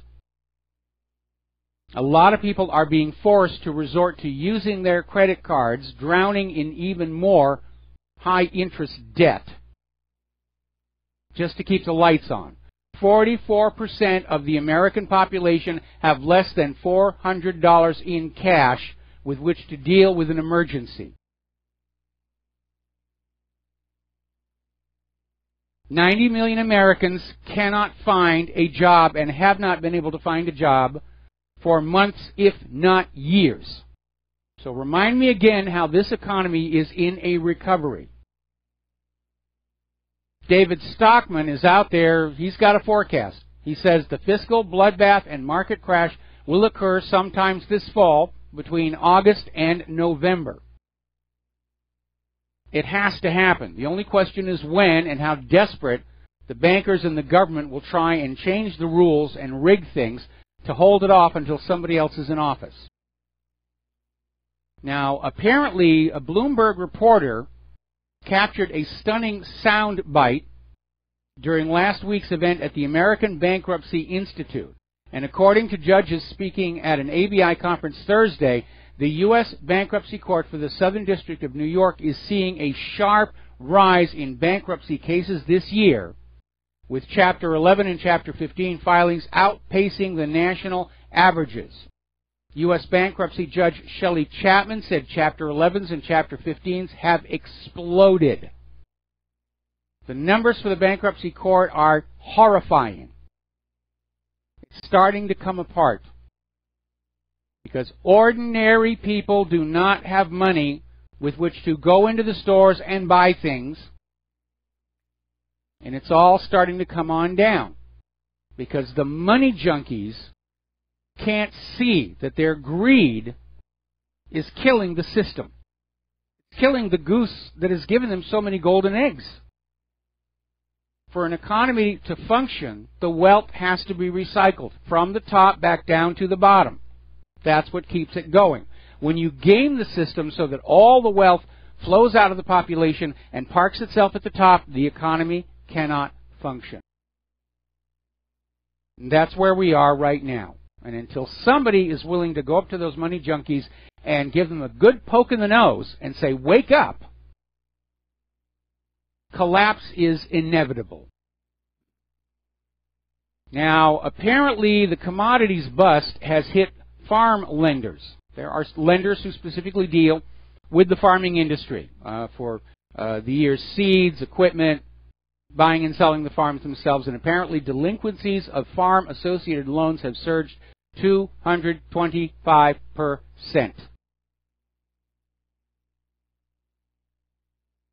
If you want to know who's in control of the economy, nobody. It's just being allowed to run on autopilot, and it's running out of control. Over in Puerto Rico, now their employee retirement system has been forced to file for bankruptcy. And apparently over in Greece, their government is now so desperate for money to meet the austerity goals of the European Central Bank and the IMF, they're literally doing mass confiscation of safe deposit boxes, securities, even going into people's homes. That's how crazy it is. All right, let's take a couple of phone calls. Ron in Texas, aloha. Welcome to the show. What's on your mind? Ron, are you there? Okay, we're not hearing Ron. Hello, Mike, can you hear me now? I can hear you now. What is on your mind? Okay, aloha. Thank you. I need help from you and your Rivero's Rangers. I called John Friday, but it was at the last minute to ask him if he had any clue for this. When Trump and Obama had their first meeting, there was a 90-minute meeting, and they had I caught all the press conferences where they were inside the White House. I recall having viewed another video in which they came outside of the White House, and Trump looked completely, his demeanor was completely changed. And I have looked high and low for that video using all kinds of search terms, and I cannot find it. I wonder if you and your Rangers might be able to help. Well, I'll certainly take a look for it, and if I can find it, I will post it after I'm done searching for this Larry Silverstein video, of course. And if any of our members can find it, they can post it to the website as well. So we'll keep a lookout for that. I'm rather surprised Thank you very much. that it would be gone from YouTube this quickly. All right, thanks an awful lot for the phone call. We're going to switch over to Milton in Pennsylvania. Aloha. Welcome to the show. What's on your mind? Yes, Michael, how you doing? Aloha. Question on the economic collapse. People that owe debt, to the banks and for the house and their cars and, the stores and stuff, what would happen to that debt? Well, at some point, if the debt cannot be paid, it has to be written off. And at that point, that's when the banks start getting into trouble. That's what happened back in 2008 when they were coming out with these subprime mortgages, and they were issuing these loans to people who really were not in a position to pay them off, especially when those interest rates left the teaser rate and jumped up. And so the loans would default, the house would foreclose. But again, the entire Federal Reserve System is dependent on debt to perpetuate itself. There always has to be more borrowing and more debt to keep that pyramid going. And that's why when they get into these situations, they start offering loans to anybody. And they loosen the security requirements, and you have the subprime mortgages. Now you've got the subprime auto loan problem. And when they can't find more people to loan money to, or when they can't find more people willing to borrow more money, that's when it all starts coming apart. So everybody would lose their homes, they would lose their cars. That would be the case, right? Well, in theory, yes, but what are you going to do with a foreclosed home if there's nobody with the money to buy it? Same thing with a car. They might just write off the loans, and I would assume that in a collapse that devastating, that the government, rather than risk a civil uprising, is going to come on in and say, all right, we're just going to freeze everything right now until we can sort this mess out. You stay in the home that you have right now. You stay in the car that you have right now. Remember when they froze wages and prices, I think it was back under Nixon, just issued an order saying everything is frozen now until we can figure this out. And I would certainly hope that somebody would do that, possibly say it's time for a jubilee. All debts are forgiven. Let's restart the system. Okay, one last thing, Michael, and I'll hang up, and you could I'm not up to speed. I heard you talking about something about them messing with the Medicare, Medicaid, and food stamps. I'm not up to speed on that. If you just go over real fast. Well, real fast, Donald Trump's new budget is cutting substantial amounts of money from the Medicaid and food stamp programs, and I don't agree with it because we do have a segment of our population who are very fragile, and they do need the support.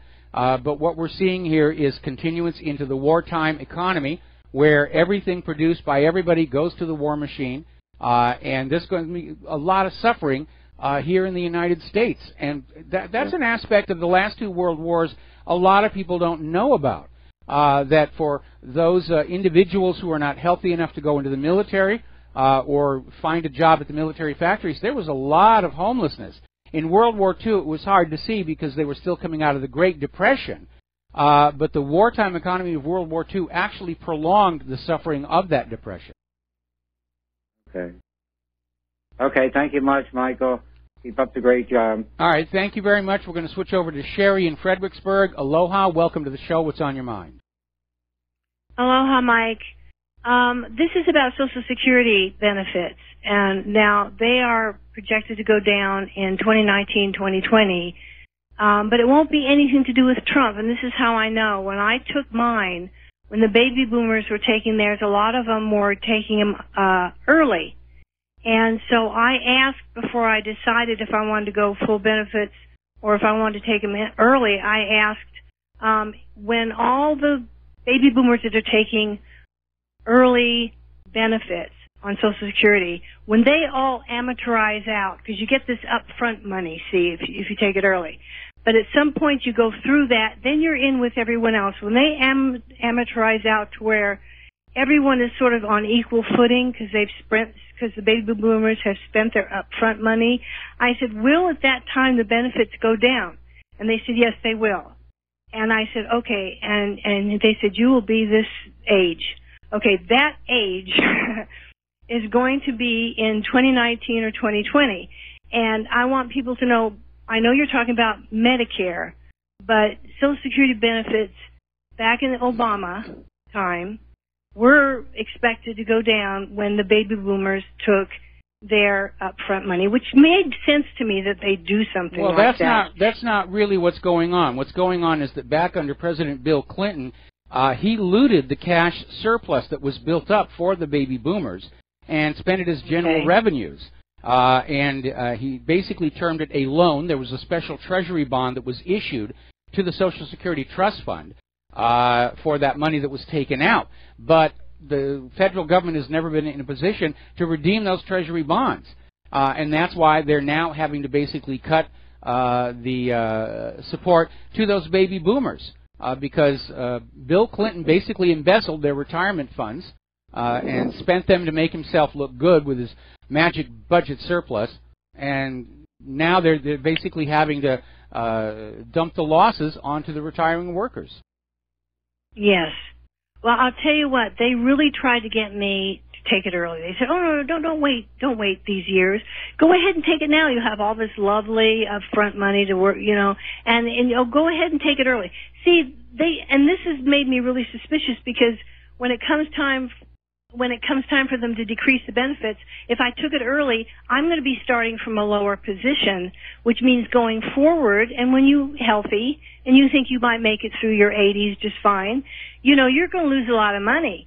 So if people can hold off, I think it would be better. I think a lot of baby boomers were afraid the whole thing was going to go away, and they wanted to get it while it was still there, There is that real risk. There is that real risk. Now, I'm the only thing I've signed up for is of course the Medicare part. Claire and I are never going to be in a position of being able to retire. That's just a reality. So I am not conversant with the ins and outs of how Social Security is going to be paid out. But I agree. There's a real risk that Social Security could simply run out of money. I mean, if there is the major economic crisis that everybody seems to think is going to happen this year, it's all going to come down. There isn't going to be any Social Security. There isn't going to be any food stamps. It's all going to be gone. And we are going to be in a world of hurt. And we had better make a point of tarring and feathering those people who are responsible who mismanaged our nation, who mismanaged our money and our economy for their own gain, and we need to give them a big, thick coat of tar and feathers. Well, let me say this, Mike. Once you get to be 66 or whatever it is for your age, I'm a little older than you are. I'm closer to your wife's age. Okay. And when you do take it, if you take it early, they could, and you make over 1,200 or whatever. If you make over a certain amount, 12,000 or something, for the year, they start taking. You're penalized. Just if you could wait, and if Social Security is still there for you when you turn that maximum age, then you can go ahead and keep working and take it too, and you don't get penalized. It's just you get penalized if you take it early. You get penalized. You're going to go in with less money if you take it early once they amortize everything. You know what I'm saying? And you're going to wind up with more money if you wait your full time, and this would happen for everyone. If Social Security is still going to be viable, then they want everyone to take it early, so when they do decrease the amount, then they're down to a skeleton amount, you know? And I think it's avoidable if you go full time, and then you can make as much as you want over and above that, and you're not penalized. So I wouldn't exactly write it off yet. There needs to be some kind of a pamphlet or something that lays this all out, because in typical government fashion, it's confusing, it's obfuscated, and certainly we need to understand it a lot more clearly. Trying to get anything clear from this government is very difficult. I still have problems with the copyright website because it just goes on and on and on and on. Anyway, Sherry, we're going to let you go. Sure. And we're going to switch to Tom in Florida. Aloha, Tom. Welcome to the show. What's on your mind? Yeah, good day, Michael. How are you? Yeah, Michael, first off, you were talking about earlier about conspiracies. What about what Obama did with the Chinese killing our CIA agents over in China in the last 2 years? Nobody ever talked about that, but if that would have been under Trump, we don't know that was Obama had anything to do with it. I mean, that's a bit of a leap there. I mean, obviously, every government on the earth knows that CIA is inside their country trying to find out things that they would prefer to keep secret, and apparently China succeeded in uncovering this CIA operation inside their country, much the same way that the U.S. government found that Israeli spy ring operating in our country just before 9/11. Obviously, China is treating their captured spies a lot more seriously than the U.S. treated the Israeli spies, who were basically just sent back home. Yeah. Michael, one thing I really want to talk about, the reason I did call, did you see, I don't know if you happened to catch 60 Minutes yesterday, but they were talking about what's going on in Brazil. Do you know they put 350 of their politicians in prison right now? Oh, good. I mean, did you hear what's going on in Brazil? I mean, they're ready to round up the whole government and put them all in jail. Oh, I definitely want to see that. Life. Well, you're not going to hear it on the U.S. corporate media. It might give the American slaves bad ideas. You know, we don't want them knowing about, where there's literally a revolution going on in Brazil over the bad way the Brazilian government has maltreated the Brazilian people, favored the money junkies, and just been corrupt from top to bottom. Good for the Brazilian people. I think it's a great idea. Right. Hey, Michael, one more thing. That lady just called about Social Security. Yeah. You know, about 5 years ago, they used to send you pamphlets every year on your Social Security, and the reason they stopped doing that because they was going to save $7 million over the course of a year for not mailing out mailers. Can you imagine that? So they can save $7 million. They don't want nobody to know what's going on in Social Security. But I remember every year you used to get a pamphlet saying how much you were going to be getting when you got to a certain age. Yes. It stopped that like 5 years, 6 years ago. So they say, I remember the article. $7 million. I'll never forget. Well, now they're trying to go paperless, and they've set up a new website where you go on in and you have your Social Security number and the password, and everything that you're supposed to be looking at is there. And I used it to get my Medicare thing pushed through. And I think they're selling our names to advertisers, because ever since I signed up for Medicare, I'm getting all these email advertisements for special large cell phones for seniors with big numbers and buttons, and senior living facilities. I got to tell you, it's really depressing me, because I can't go on pretending I'm sort of an upper middle-aged guy. I'm an old guy now, and I'm not being very dignified and graceful about it. Okay? Yeah. Michael, one more thing that's breaking on the news. 650,000 people have visas or overstaying their visas. 650,000. This broke on the news. I saw it on Drudge and all that. There's 650,000 people are not, have their visas that are overstaying their visas. Okay, and they grabbed that one Australian girl here in Hawaii. All right, Tom, got to let you go. Got to do a commercial break. And aloha, America. Welcome back to the show. And I'm looking at an email that just came on in from somebody who took their Social Security retirement 10 years ago, and saying that back 10 years ago there was no component about taking money up front. So I would assume, like everything else in the government, they're changing the rules all the time for their best advantage. So if you are that AGE and you are having to look at these issues, you really need to do your homework, because there's one guarantee about looking at any government form: it's going to be obfuscated beyond belief. All right, we're taking the phone call. In fact, this is going to be our last phone call for a while. Donna in New Mexico, aloha. Welcome to the show. What's on your mind? Hi, Michael. Thanks for taking my call. And I have to say that upon hearing the details of these proposed cuts that the Trump administration is putting forward, which I find stunning. I mean, I've heard one estimate that's $1.7 trillion in total over I don't know how many years. But Ron Paul's words are ringing in my ears, because I remember when he was campaigning that he wanted to strengthen the economy, get us back on our feet. But he said after decades of creating a bad economy and people becoming dependent on the system and entitlements, et cetera, you can't just cut it off overnight. You have to rebuild the economy, and then when people can get jobs, and he said there will always be people that will need it, and you would never cut them off. But at the same time, you can't, when you've created this dependency, you can't just turn off the spigot and say that's it. No, you'd have rioting in the street immediately. I mean, that's but his plan was a good one. It was a good one. Yeah, it is a good one. Very logical. I just wanted to bring that to the surface again, because I've been thinking about that all day, and that's all I had to say. Well, the government obviously wants everyone to be dependent on them, because then we'll do what we're told to do. And dependency is slavery. We learned that the hard way back under King George III. I mean, I think it was just a year ago, the FDA was actually openly advertising, everybody come on over and get on food stamps. We've got plenty to hand on out. And they want you dependent on those little plastic cards for your food, because then you won't stand up to the government out of fear that that card will stop working. And that's what it is. That's another system of control. But the problem is, as you say, when everybody is on a government handout, who gets to pay for it all? Rome went through the same problem when they entered the phase of the bread and circuses, and the people of Rome didn't do all that much. They had to fund it by looting the outer provinces. And when that fell apart, Rome collapsed.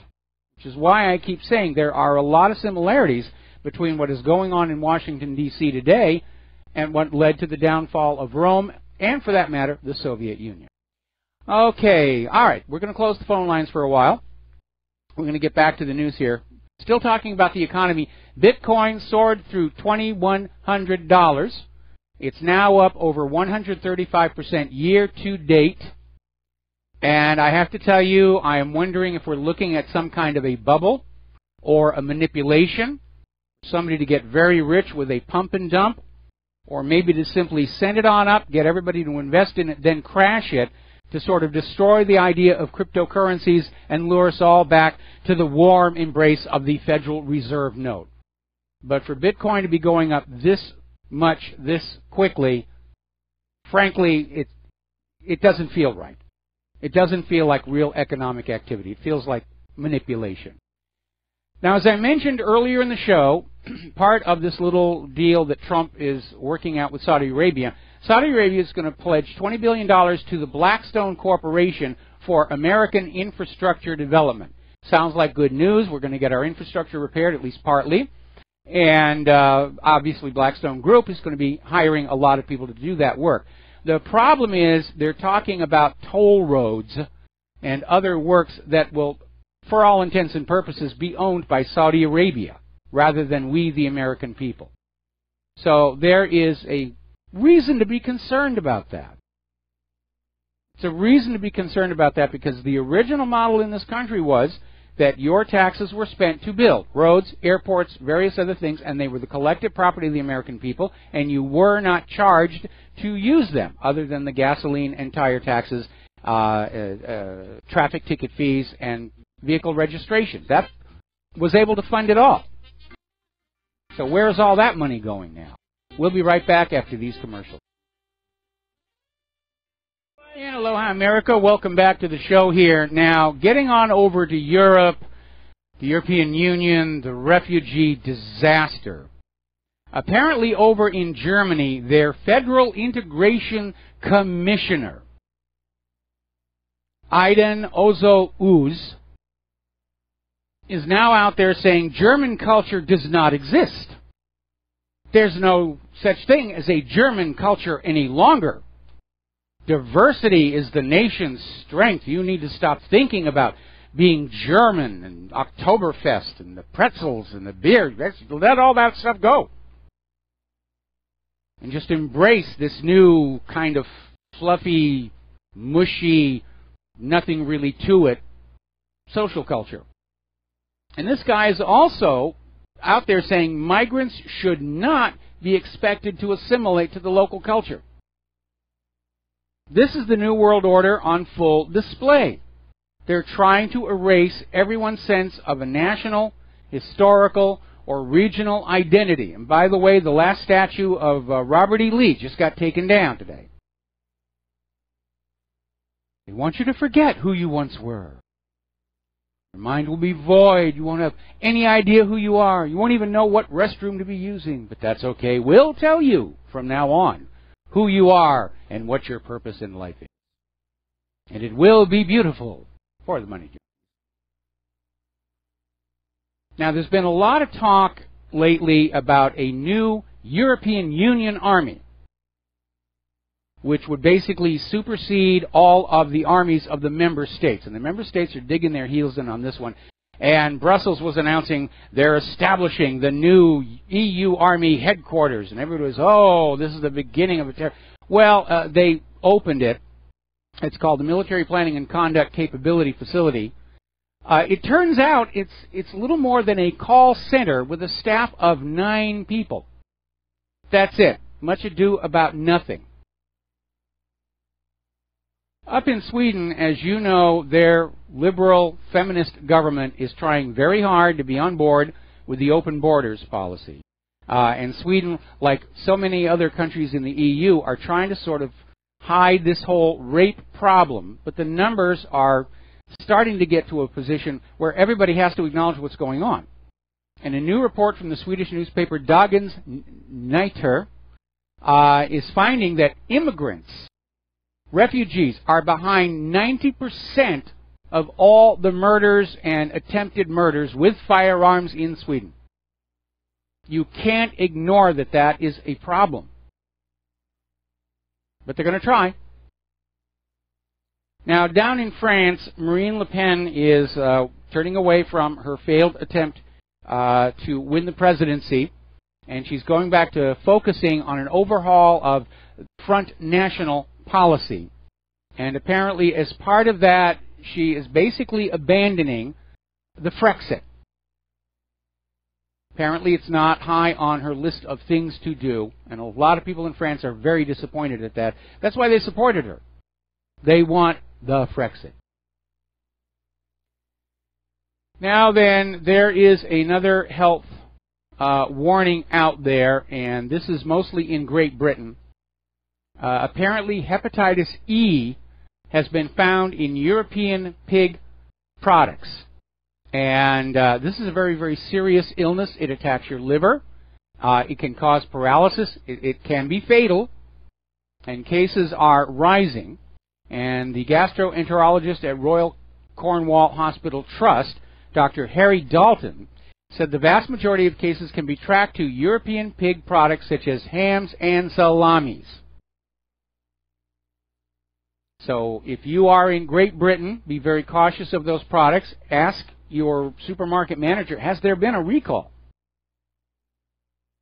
And steer clear if that's not the case here. Last week we were talking about June Chu, who is a dean at Yale University, and she was out there on Yelp writing very insulting and racist reviews of local restaurants, saying this is where the white trash will be comfortable eating, this is where the barely educated morons will feel right at home in this place. And she has now been suspended, and justly so. But she's trying to say that she was out there basically trying to put white people in their place, or words to that effect. And this is a very, very scary phenomenon in our country, where all of a sudden it's okay to be to segregate white people, to discriminate against white people, to hurl insults at white people, and nothing's done. If you treated blacks or Hispanics, or especially Jews, the way white people are now being treated in this country, oh, they'd be all over the place. You're a racist, you're an anti-Semite, you can't do that. White people, it's open season. And that is very, very alarming. When you recall what happened in places like Zimbabwe after the end of the apartheid regime, and there was a huge backlash. And all of this is being fanned on this issue of slavery. But nobody alive today was ever a slave on a southern plantation. We're all slaves to that 1044. But that's a different matter. Nobody alive today ever owned a slave. And before you call on in and say, well, your ancestors owned slaves. No, my ancestors ran a station on the Underground Railroad. But they're fanning it, and you need to understand that less than 10% of the white people living in the antebellum South owned slaves. Less than 10%. And they're trying to tarnish everybody with that slave owner smear. And they conveniently forget the over 600,000 white people who died bringing an end to slavery in the antebellum South.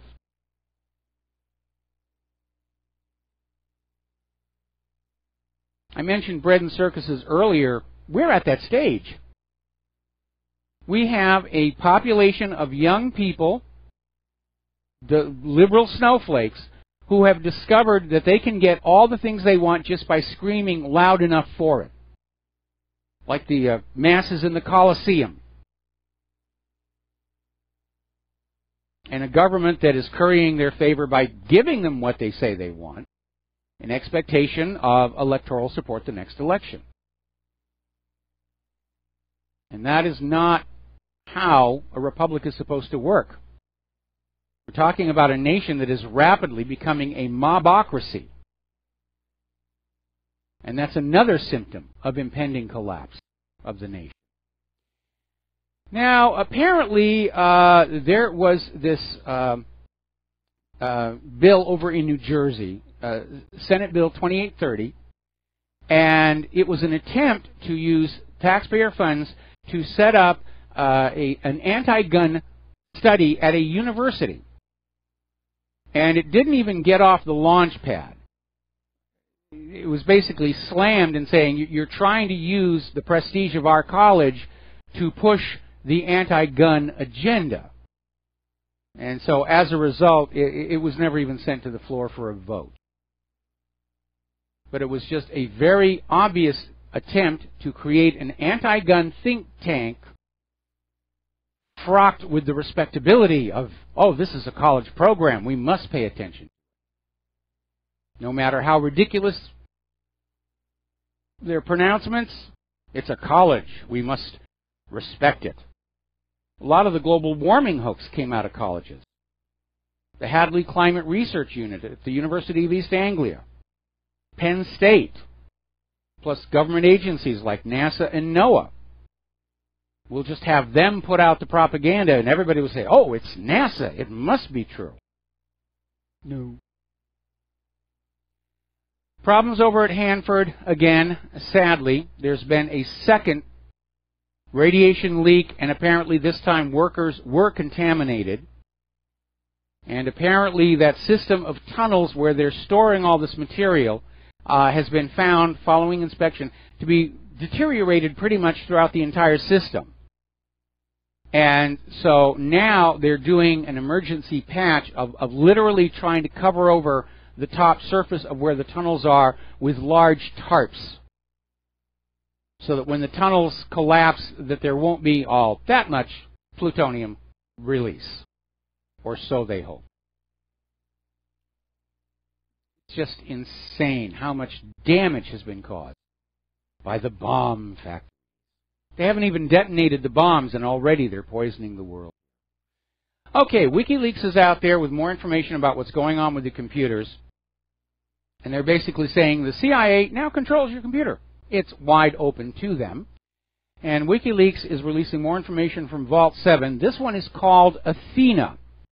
And it is a surveillance tool designed to capture communications from Windows XP all the way up to Windows 10 machines. It will run on all of them. Very universal piece of software. And apparently details of the Athena malware were available in a document created by the CIA in November 2015.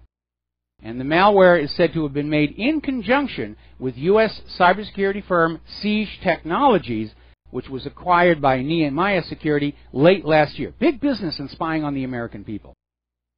Big business on spying on the American people. And apparently tech companies will be offered additional technical details to help fix flaws. This is coming from Assange. They're taking all of these malware and they're sending them to companies like Kaspersky and McAfee and all the others to try and build the protection in. There's one small problem with that.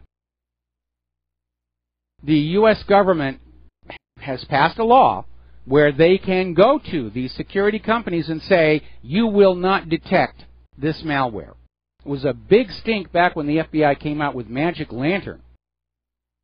And all of the security companies, Norton, they were all told, this, you will keep this invisible to you. And the backflash on that is the cyber criminals realized the Magic Lantern was a magic key through all the security. And they started making their malware to match the signature of Magic Lantern. And they caused a lot of damage. All right, we're going to grab ourselves a phone call. Nico in Southern California, aloha. Welcome to the show. What's on your mind? Aloha, nui, Mike. Aloha. What was on my mind was, I went up to Cal Berkeley over the weekend. I was in the belly of the beast, as it were. Yes. And a friend of mine had graduated with, it was an English, some kind of language arts degree, which is just funny. And a couple of things that concern me about the commencement speech. It's pretty clear that, of course, the leftists have the world divided into two groups of people. There's the oppressed and the oppressors. And, I don't want to go into all of it. A lot of it was kind of just what you would expect to hear. But they had their keynote speaker, T. Geronimo, I don't know, I think his last name is Boone. He's some kind of activist, wrote some fictional book. And they're literally trying to say that if you want to protect the Bill of Rights and the Constitution, then you're like standing with the KKK. Boy, that's a bit of a reach. It was, look, the first person spoke, and, I kind of tuned out, and then the next girl got up there and told her story, which mostly was about herself, and I really tuned out. But this guy started speaking, and I'm like, I'm going to pay attention, because I just want to see how far it goes up here at Berkeley. And, man, another thing about that entire city and all the kids on that campus, none of them are freaking smiling, none of them. So everyone's all upset up there. I was at Trader Joe's. I had to make some jokes to make the guy at the cash register laugh. These people hate themselves, man. It's the millennials. I think they're a lost cause. I don't think there's anything you can say. I'm just not even talking to them anymore. Yeah. Well, they're basically, without all the political correctness, they're literally being told that your self-value consists in finding things to be offended by. It is. When you're in that kind of a mindset of everything is offensive, then you can't see anything as actually being funny, because anything that's funny to one person will be offensive to somebody else. Even Clint Eastwood is out there saying we've lost our national sense of humor. And he was making the comment that in today's PC culture, he couldn't make the movie Dirty Harry. And he's absolutely right, because there were a lot of stereotypes in there. But the situation is that Dirty Harry was a work of fiction. And we shouldn't take works of fiction all that seriously. But we have way too many people running around our culture whose entire sense of self-valuation is always finding something to be offended about. And they are very useful tools for trying to shut a culture down intellectually by saying, don't think what you're thinking might offend somebody. Don't say anything that might offend somebody, and eventually you just stop functioning. You just sit there and wait for somebody to give you an instruction. Well, it's funny you should say it that way, because the actual professor, the dean, whoever he was, the head indoctrinator is what I call him. He had said that in this culture, you know, given that there's some kind of language arts degree, I think it was English, basically language is what they have as their weapon. And, you know, they're using linguistics to limit our expression, and they're using linguistics to reshape all these people's reality. But I just don't think it's going to work, Mike. I mean, look, I'm a Generation Xer on the cusp of millennials, and I just wear it as a badge of honor that I wasn't born 2 years later. I think these people born after 82 or 85 and going all the way for that 20 years, 80-90% of them are just lost. And so I'm not even talking to them anymore about politics or anything. Well, you know, the use of the linguistics to control the mind, I mean, that's right out of George Orwell's 1984. That was the theory behind Newspeak, that if you didn't have a word for a bad thought, you could not have the bad thought. And language actually is the map by which the mind does organize its thoughts. And if you are able to deny certain words and concepts to a person's vocabulary, you actually prevent those thoughts from entering their mind. And that Orwell was very brilliant when he realized it. Oh, Helen Keller says that she doesn't have any memory before she had language. I'm not surprised. I'm not surprised at all. Okay, well, listen, we're going to have to let you go. We're going to be taking a break, coming back with the last segment of our program after these few words. And aloha, America. Welcome back to the show here. We've got a story just now breaking. Apparently over in Manchester, England, singer Ariana Grande was having a concert and singing, and something happened in the crowd, either gunshots or a bomb. Triggered a panic. There have been deaths, and we're waiting to see what that was all about. But that is still now developing, that story. Getting on back to the computers. As you know, the corporate media and the U.S. government have been trying to blame the WannaCry ransomware on North Korea, insisting that they know it had to be North Korea, even though the core code came from the National Security Agency.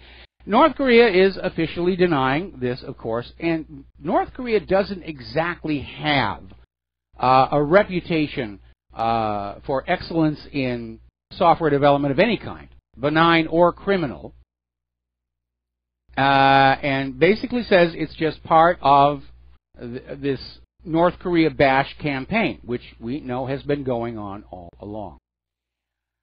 Now, singer Chris Cornell of Soundgarden apparently committed suicide, and his wife is saying that it was all the fault of this prescription anxiety medicine, which apparently was not making him less anxious, but was just cranking him up even more. And she's convinced that it was an adverse reaction to these medications. Now, here's a bizarre story. This is out of the state of Washington, and they did a survey and they discovered of high school students, and they discovered in every average-sized high school class in the state of Washington, there are going to be somewhere between 2 or 3 students who have attempted suicide in the last year, and an additional 3 or 4 have seriously considered ending their lives. Now, is school really such a dungeon that these kids are thinking about killing themselves and trying to kill themselves? I want to know how many of these kids who attempted suicide or thought about suicide are on these prescription psychiatric medications. That is a ridiculously high number of students to be trying to kill themselves or thinking about killing themselves. There's something going on there.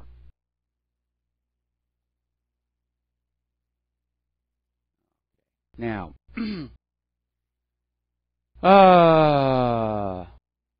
apparently, transgender surgeries are in huge demand. Demands for the surgery skyrocketed 20% in the year 2015. And that's a rather interesting number because there's another article, came out of sexchangeregret.com, where apparently a lot of people who have the sex change operation, they regret it when it's over. They want to go back. Of course, it's impossible. But that's also 20%. 20% of the people are having regret. People are getting these surgeries as a fashion statement. And it's not working out. All right, there's the music. Time for me to get on out of here and get something useful done with the rest of the day. We will be back tomorrow here on the Republic Broadcasting Network. Until then, take everything you learn here, share it with everybody else. We are struggling to get the truth out in a nation where the government lies to us about everything. We'll be back tomorrow. Aloha, America.